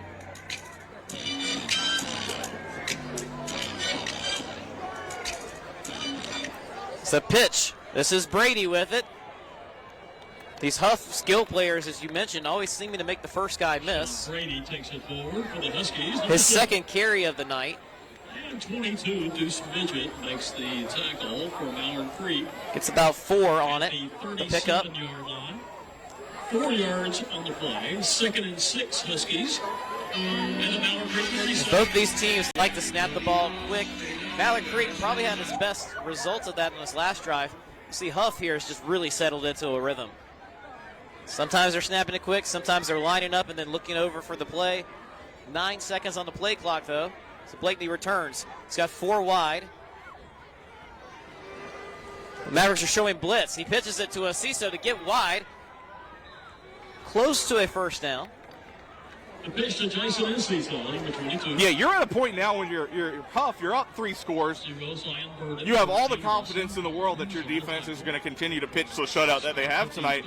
So offensively, you just have an added swagger to you where you can take your time and really execute what you want when you want it and be very precise in doing so. And I do think it's interesting that these pitch plays are trying to stretch the defense wide, going direct, as they're doing right here, and finding some difficulty. Morrison nowhere to go. I was just about to say, they've really kind of stretched the defense wide on any run plays that they're doing, whether an option or something like that, finding more success in those type of plays. That was something we saw last week with Rollsville at Millbrook. Rollsville really went sideline to sideline, east to west, even with their screen passes, to open up something deep later, and it worked greatly for them. Both teams kind of huddling here, but the refs are saying, hey, come on back out. There's no injury timeout. 2 minutes and 55 seconds left in the third quarter. This has been a very long, sustained drive here by Hough. Loss of a yard on the last play. They took over with 10 minutes and 43 seconds. Well, they haven't had a lot of chances tonight where they've had enough field position to be able to put together a drive like this. Now that they do, they're making the most of it. I apologize. That's not quite 10 minutes. It was more around 8. So this is a good 6-minute drive, and they're not even in the red zone yet. Blakely going to his left, fighting off a defender, and bringing it in. They're going to say a completed catch here inside the 5. The pass is complete. Whoa! On 4th and 1, they go over the top.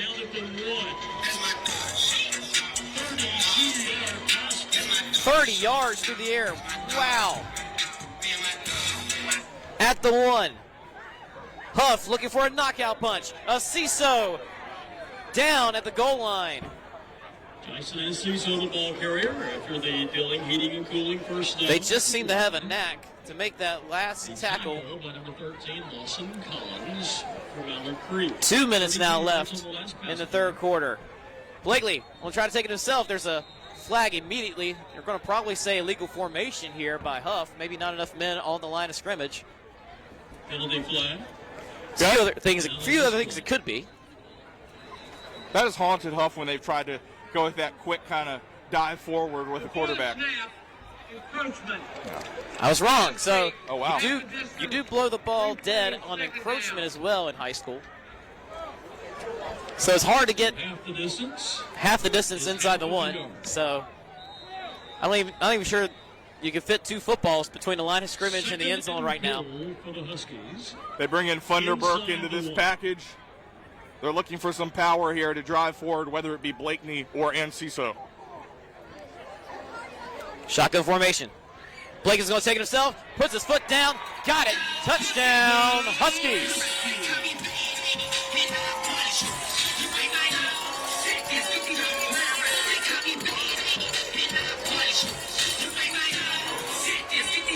Hough absolutely setting it off right now. 26-0. 1 minute, 26 seconds left in just the third quarter. Blakeney, 7 carries, 25 yards, 2 touchdowns in these short yardage situations. Happy coming in for the extra point. It's good. 27-0. Again, 1:26 left in the third.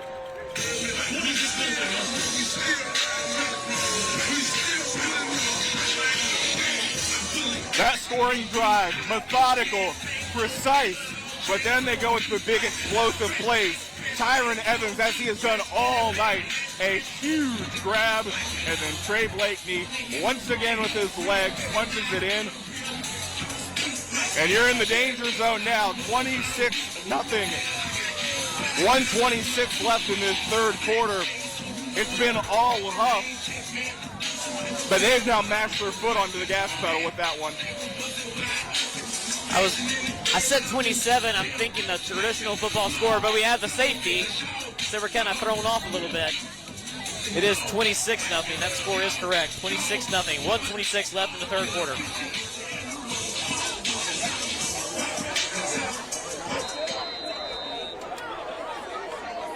That drive took a lot of clock.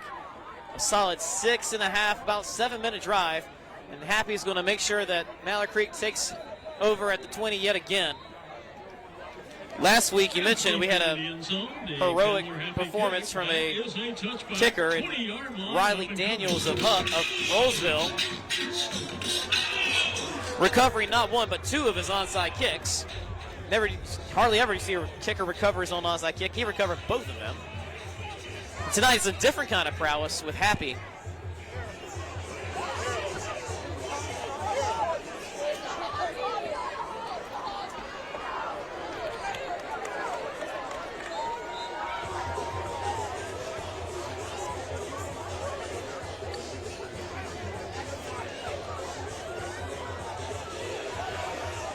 Number 2, Caleb Knight, the ball carrier. 1 yard, 2nd and 9. It's a 1 yard carry there by Knight. Flag comes in. 16, Cameron Sear, 41, E.J. Gregory on the last. Evan, I've harped on this a little bit, but what Mallard Creek has tried to accomplish tonight with quick snaps, it just has, it's almost hurt Mallard Creek more than it's hurt Hough. Moves it forward to the 26. Second down. At the same time, if you are 6-1, this is kind of the way you operate. It's hard to change right now. And there was an option there, a read option. And stop me if you heard this one. Negative yardage for Mallard Creek. 16, Cameron Sear, team on the sack of the quarterback.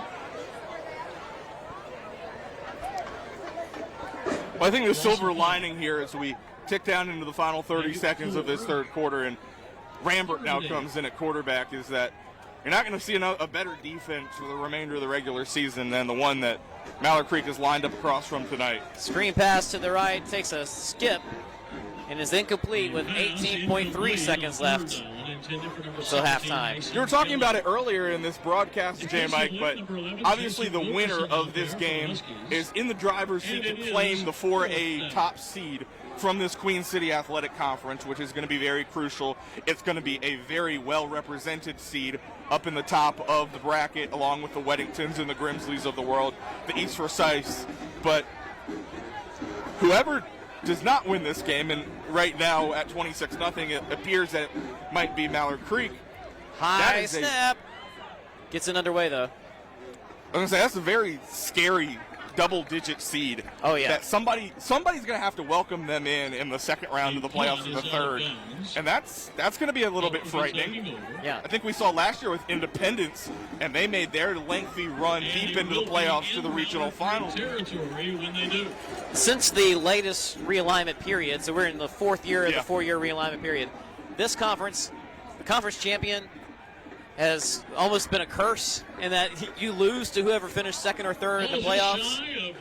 This year it's a 2-team race. Usually it's 3 teams with Hough, Chambers, and Mallard Creek. This year, Chambers, a little bit of rebuilding mode. So maybe this is a blessing in disguise for Mallard Creek. But I tell you, if either team has to go on the road, defense travels. And they both have defenses. Special teams, if it travels, then look out for Hough to make some noise. The give is to Ciso. Again, kind of looking for his place to cut back. First down carry, number 22, Jackson and Ciso. The clock has stopped here. Not exactly sure why. And now it starts back again. That should be the last play of this quarter. 34, Zykeir Stripling makes the tackle for Mallard Creek. And that will be the last play of this quarter. Folks, special teams. Mallard Creek trying to hype themselves up on the far sideline here. They're down 4 scores. We're going to need a major turnaround here. And Ciso is the player who's limping off for Hough. Nobody on Hough's team, and this has kind of been the case for the last couple years. They don't have really individuals putting up big individual numbers, even when they have talent. It's a sign of a good team. It is, because they're content to get first downs, move the ball, rest the starters when they're up big. They're not trying to go out for galaxy number stats. And so it's weird to say this, but I think as Ciso, 13 carries, 61 yards. That's not. It's a good night at the office. That's a good night at the office. It's not what we're used to seeing a player of the week for us. Second down, 8 yards to go. But tonight it might very well be him. Well, I mean, that's when you look at this Hough team, their third, fourth, fifth wide receivers could be number ones at a lot of different places across the area. Yeah. Thunderberg, who's in the backfield right now, would be most teams in this conference's starting running back. Yep. You got a guy on the sideline and a sophomore in Ethan Royal, who's the quarterback, who we may end up seeing later in this quarter. Blakeney throws as complete to Evans, the shortest completion he's had tonight. But you're telling me all of this depth that they have with Hough, that it isn't some of the best in the area and the state, and it's not the top of their depth chart. 33-yard line, pick up of 7 yards. It's a yard short of the first. Just short of the first down marker here. One for the Huskies from the 33. Neither one of these teams is likely to lose the rest of the way. The Queen City Athletic kind of hinted at that, talking about it being a two-team race this year. I will say, though, J-Mike, tonight, West Charlotte, they're taking on Harding.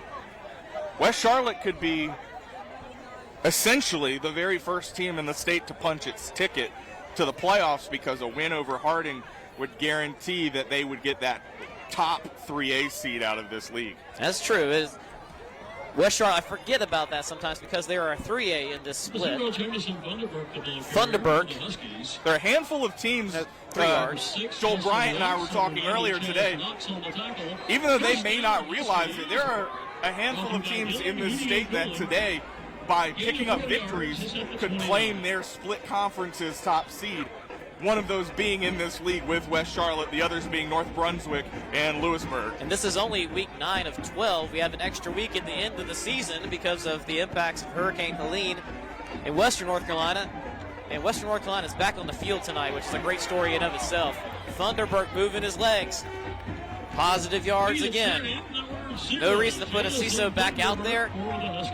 He finishes with 98 total yards, as Ciso does. Lawson Collins at the 23-yard line. Yeah, we look at Ciso over there on the sideline, helmet off, talking around with the athletic trainer. Looks like he has some ice just on his neck, starting to cool down now. But again, nothing to hold your head down about what he put together tonight, both as a runner and as a pass catcher for Hough. 9 minutes, 50 seconds left in this one. Trips to the left for Blakeney and the Huskies here. Keeps it, kind of jumps in the air, fake throw. Thought about some RPO action, but it was well defended on the outside by Mallard Creek. So Blakeney, one of a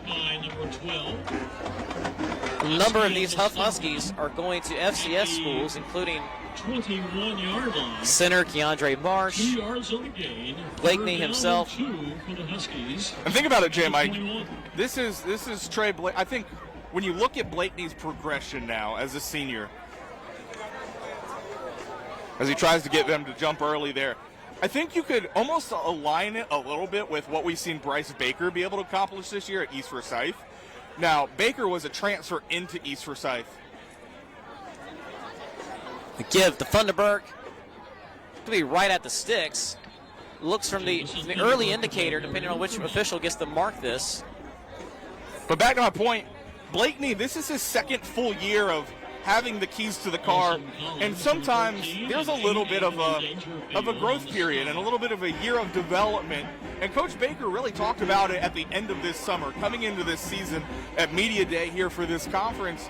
Like, his relationship with Trey Blakeney has grown from junior year to senior year, and he put a lot of pressure on Trey to step up and do what he has been able to do so far this season. But you're starting to see it pay off. You're seeing so much maturity in him as a quarterback, but the leap from that first year as a varsity starting quarterback to that second year where you really have full control of your offense, you can read defenses better, and you can truly be that leader for your team. We're seeing that right now from number 4 in black. 4th and 1. Might even be less than a yard. The give is to Thunderberg. Got the first down and then some. First down Huskies, and they'll keep that clock rolling. Jamison Thunderbird, number 0.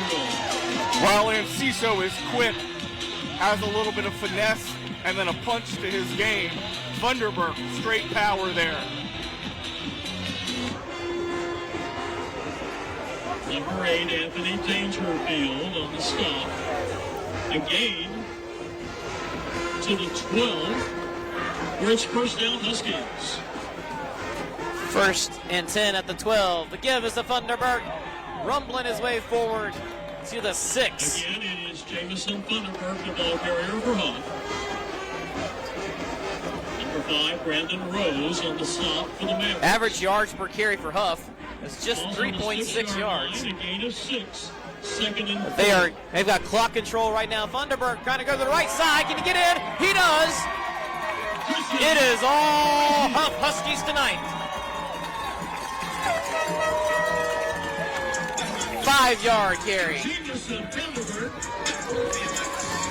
6 yards away. That's his second short yardage touchdown tonight. And with 7:19 left, you're going to see some folks start hitting the exits, Evan. An all-around dominant effort from Huff tonight. They knew they could do it. And they have gone out and left no doubt in this one. Happy kicks it through. And the kick is good once again. Again, 7:19 left in this game. Huskies, 7:19 to go. It's interesting looking back over Huff's schedule this year. The one thing I think that stands out to me, Evan, I know it's an out-of-state game, and if you don't know about South Carolina football, Northwestern High School in Rock Hill is a powerhouse. Evan, how in the world did they score 45 on Huff? It was a 45-44 game in week 1. Well, Huff was up for a lot of that game. You talk to Coach Baker, he's going to tell you that's one that they think they should have had. They played it out in Charlotte at Memorial Stadium that first week of the season, and the Huskies had a lead for a lot of that game. Credit to Northwestern, they rallied back at the end, won a shootout there, 45-44, but I think how they performed in that one was a really big sign of what they were going to be this year, and ever since that game, they've proven it, and certainly tonight in what has been their biggest test since then. You know, RPI is one thing, but honestly, they probably got a lot out of that game that you can't measure in a playoff seed. Solid return here by Mallard Creek down the sideline, and big collision on the far side. Return by number 21, Nasor Ashnafi from the It's Nasor Ashnafi, another one of these seniors who has an FCS committable offer, is likely be signing. Ashnafi also one of the really big track stars at Mallard Creek.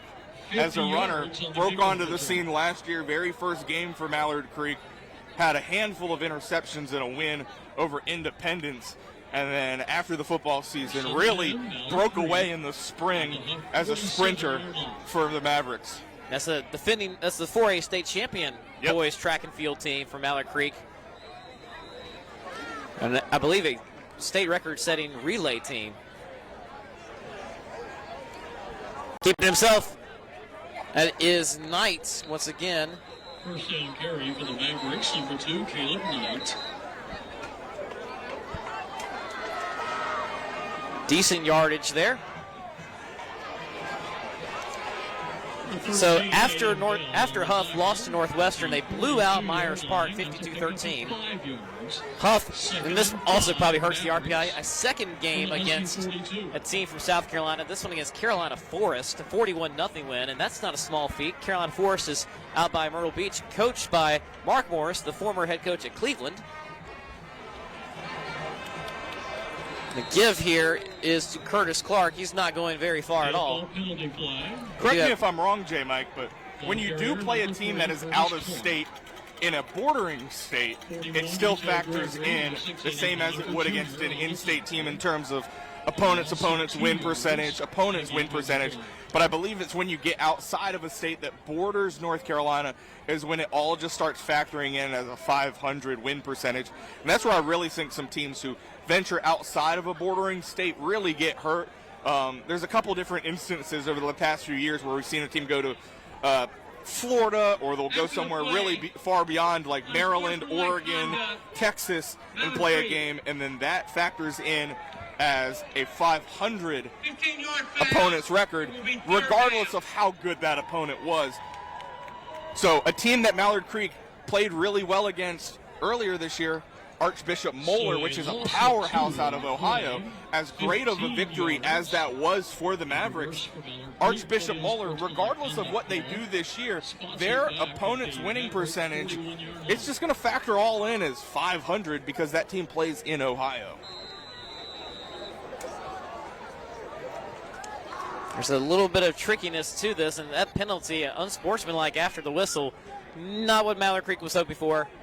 Makes this third in Huntersville. 4 wide. Trips to the left for Mallard Creek, and this is inside the 10 on the play clock, which is very unusual for Mallard Creek tonight. They're going to have to burn a timeout here just to figure out what they're doing. So, as you mentioned, Mallard Creek, 3 out-of-state opponents, 2 from Georgia, and then, like you said, the Cincinnati opponent, Archbishop Moeller. They went 2-1 in those games. They also beat West Charlotte by 1 point, 13-12. The last 3 weeks have been all blowouts for Mallard Creek, which is expected with who they were going up against in the league. It's one of the unique things about this league. You know, you talk to the coaches in this league, they're all going to tell you, you know, it is one of the tougher ones. You're going to have to go through a Chambers who has perennially been a power in this league. You're going to have to go through the Houghs, the Mallard Creeks. But as top-heavy as some of the teams in the league are, you also have some teams who can kind of crush some of those RPIs down at the bottom. And not too many teams are signing up to play Hough or Mallard Creek in the state. That's also a reason why they sometimes have to go out of state. As a number of the top teams in Mecklenburg do that.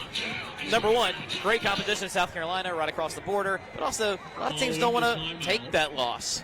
Third down, 22.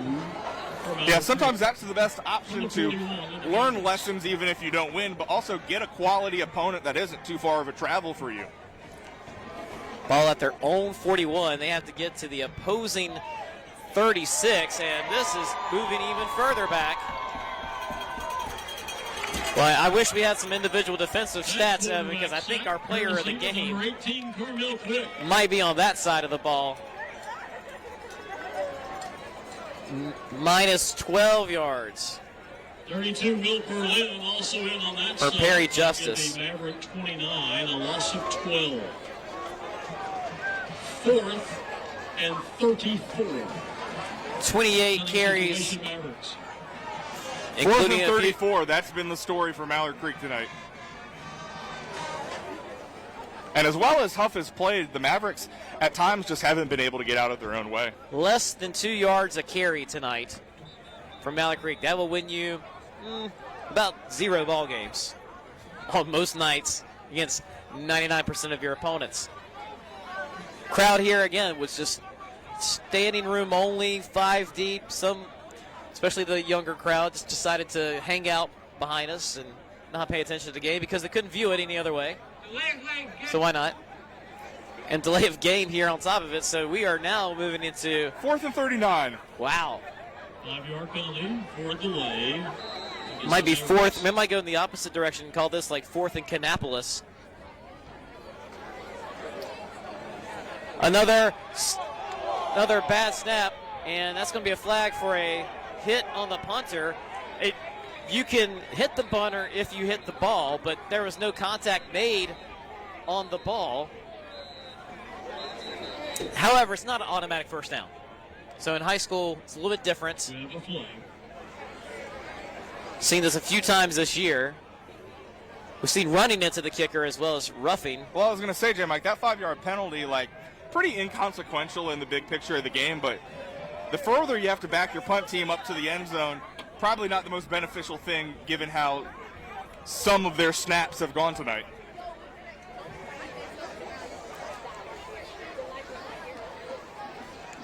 barring something crazy here, it looks like Hough could very well pitch a shutout in a top 10 matchup, which is about as good. We've been and covered a number of showdowns between Hough and Mallard Creek and Hough and Chambers over the years, Hough and West Charlotte. This is about as good as we've seen. The ball was tipped. There we go. There's no roughing. So if you're watching the broadcast, you saw right after that punt ended up landing, Coach Baker kind of ran down the sideline because he saw that tip happen and was questioning, that play. The officials get together and end up confirming that indeed was the case. So Hough gave up 45 points in this opener. In the 7 games since then, Evan, they've given up 30. Mallard Creek 44. That's pretty good. New quarterback, number 15, Ethan Royal. And now we will take a look at the sophomore, Ethan Royal. Whether or not he'll put it in the air, I don't know. But as we said, Evan, this is a sophomore, a backup quarterback with scholarship offers. This is going to be his team next year. And with how successful the Huskies have been this year, he's still gotten a lot of experience. Well, you can see that arm on the first play out to the opposite sideline and complete. There's a Shawn Wynn. This is complete to number 2, Shawn Wynn. 2 Sampson County guys there. Good to the 27-yard line. Wynn coming from Hopton, tiny Hopton. 14 yards on the pass play. Kind of near I-95. Christopher Rogers there defensively. And then Royal is from Clinton. First and 10. Yeah, he was really good in the middle school game out in Clinton. At the 27-yard line. And then turned up here at Hough as a freshman. And this is definitely, he will get those keys from Trey Blakeney next year. Pitch here, running, breaking through a tackler. The stable of running backs that Hough has utilized tonight, all of them so strong, so powerful downhill runners. Larry Stukes, I believe, is, and I'll double check that. At the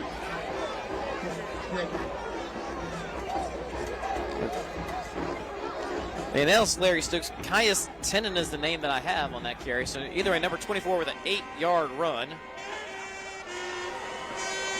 The joys of 33-0 football. Yeah. Look at this throw into the end zone. Boy, Royal. A little bit too much arm on that one. The ball just travels a little bit differently. As good as Blakeney was tonight. Also, it's not the warmest day outside, so to spin a good ball right now, it's a little humid, it's a little cold. Yeah, he might have let that one fly just a little too much. 3rd and 2, 3:35 left in this game. Thanks for hanging out with us here on the HighSchoolOT Game of the Week. I mentioned it before. We knew this tonight was going to be a statement for somebody. And Hough with a major statement. Even if this was a close game down to the wire, it was going to be a big win for somebody. False start will back them up 5 yards.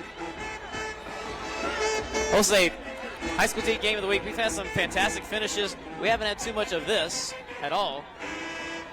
But one thing I'll give this game a lot of compliments for, Evan. Pretty clean, not a lot of flags. I will say, though, the last 2 weeks we've seen some games that have been lopsided. Obviously, last week 35-0, this one 33-0. But those are bona fide top 10 teams in the state that are going to be vying for that 4A title and to be able to play in that game at Keenan Memorial Stadium in December. Royal. He's going to take off running with it. There is a flag down in the direction of holding. Royal will slide in. Smartly so. Another Mallard Creek defensive back looking for yet another big hit. Royal got on the ground. It's a personal foul. So a personal foul while the play was going on is a little unusual, but I'm guessing that's maybe a face mask, or maybe he made the wrong signal here. We'll hear it because the ref is mic'd up tonight. Oh, hands to the face. Hands to the face.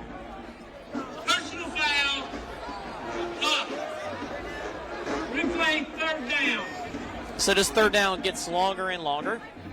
But with the Just playbook, as you said, they played a pretty clean game. I did it. I jinxed it. But no, this Hough offensive line, obviously they were facing a really talented defensive line in Mallard Creek. They were more than up for the task. We have not talked much about this Hough offensive line tonight, and honestly, that's because they have done such a good job in the trenches, you know. Yeah, Mallard Creek had some goal line stands, but both quarterbacks have had time, aside from a few early drives. Royal, he's going for it all, into double coverage and incomplete. Hough not shy about going for 7, or 6, I should say, but if they were to get 7, that would start the running clock, and to have a running clock, sorry, it's 42. They really should align those things. There's 40 in basketball, 42 in football. And I'll tell you, I have seen schools started at 40 because someone messes up an extra point and they both teams kind of give a wink and a nod to each other.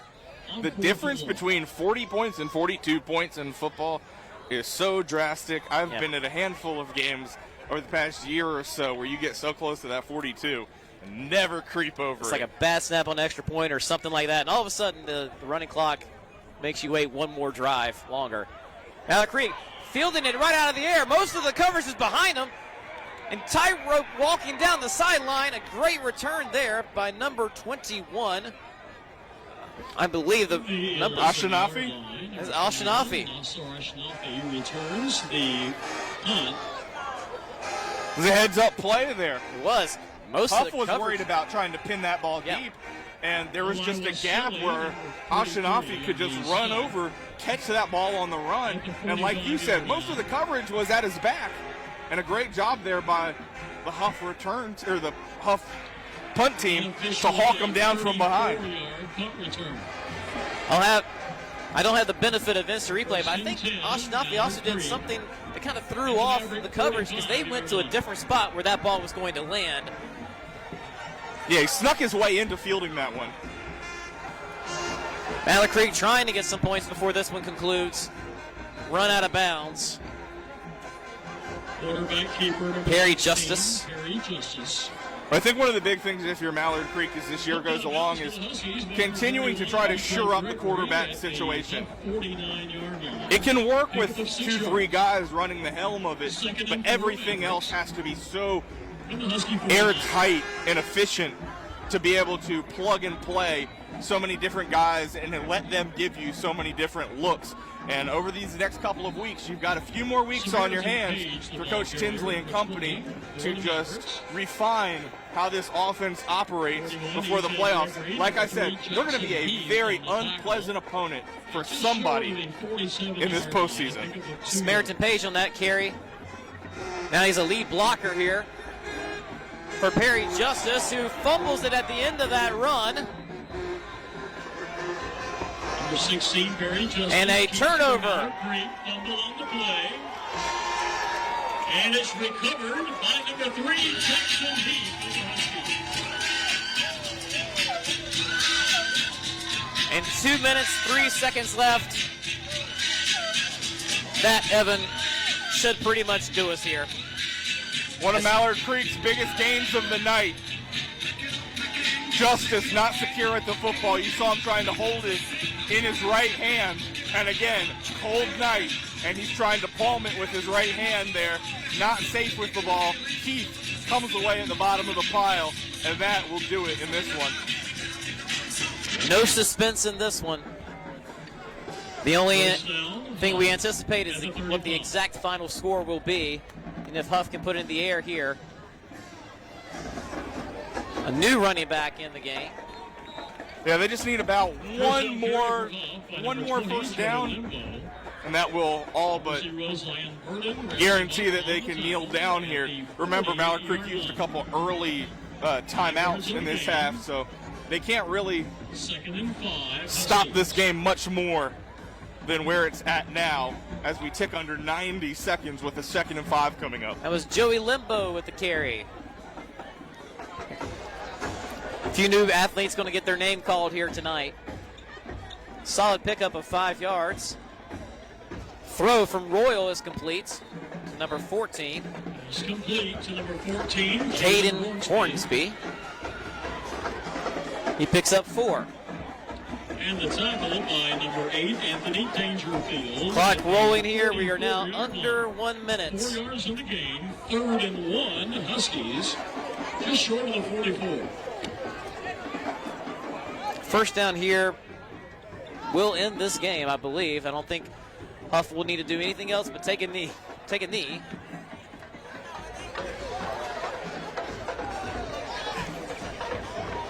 Bad snap, or low snap there. So Royal falls on it. Mallard Creek has a timeout there. It don't appear like they're eager to burn it. We are now under 30 seconds remaining. That will be the last play of the game. And it would appear, if body language means anything, that we should come to the end. 9 seconds remaining. Now 5, 4, 3, 2, and 1. Final score from Cornelius, North Carolina. Number 5, Hough, 33. Number 6, Mallard Creek, 0. Hough in the driver's seat of the Queen City Athletic Conference. And last week we may have seen the team that represents the 4A East. If this defense plays like this in the playoffs, Evan, we could have seen the team that comes out of the 4A West. Yeah, this 4A West is going to be so intriguing this winter as Grimsley, Weddington, East Forsyth, Hough, it could be anybody. You throw a dart, and if any of those teams take the field in December at Keenan Memorial Stadium in Chapel Hill, I don't think any of us would be surprised. A few final stats before we let you go. Trey Blakeney, the quarterback for Hough, 12 of 19 passing for 121 yards. The leading receiver for the Huskies tonight was Tyron Evans, 3 receptions, 70 yards. The leading rusher was Jason Asiso, 13 carries, 61 yards. The touchdowns were scored on the ground by Blakeney, who had 8 carries for 27 yards and 2 touchdowns, and Jamison Thunderbird, who had 9 carries, 37 yards, and 2 touchdowns. Asiso also adding 3 receptions for 37 yards, so he leads the team in total offense tonight with 98 yards. On the Mallard Creek side, as the Mavericks dropped to 6-2 on the season, as a team they were 4 of 14 passing for 18 yards. They had 2 fumbles, and a few bad snaps with a punting unit that affects their rushing totals. 32 attempts, 83 yards, just 2.6 per carry. The leading rusher on 1 carry was Christian Dixon, 1 carry, 62 yards. Leading receiver, Khalil Price, 1 reception, 19 yards. Well, ladies and gentlemen, well, Hough with an incredible statement being made here. I am J. Mike Blake. Behind the camera and joining me on the color commentary tonight was Evan Moesta. It's good to have you, Evan. Remember, folks, tonight on HighSchoolOT, we've got the scoreboard being updated all throughout the night through 11 o'clock and even later as the final scores continue to trickle in across the state. We have the post-game show with Nick Stevens coming up at 10:30. I'll be on that to talk about this game that you just saw here. And next week, well, Evan, we only have 3 of these left. We have week 10, 11, and then that extra week 12 at the end of the year. We'll see where we're headed next week. Well, folks, thank you for joining us at HighSchoolOT. We'll see you around. Thanks for stopping by. We are closing the stadium. Protocol here at Hough High is to exit expeditiously and quickly and as fast as you can. So, ladies and gentlemen, once again, if you will take your conversations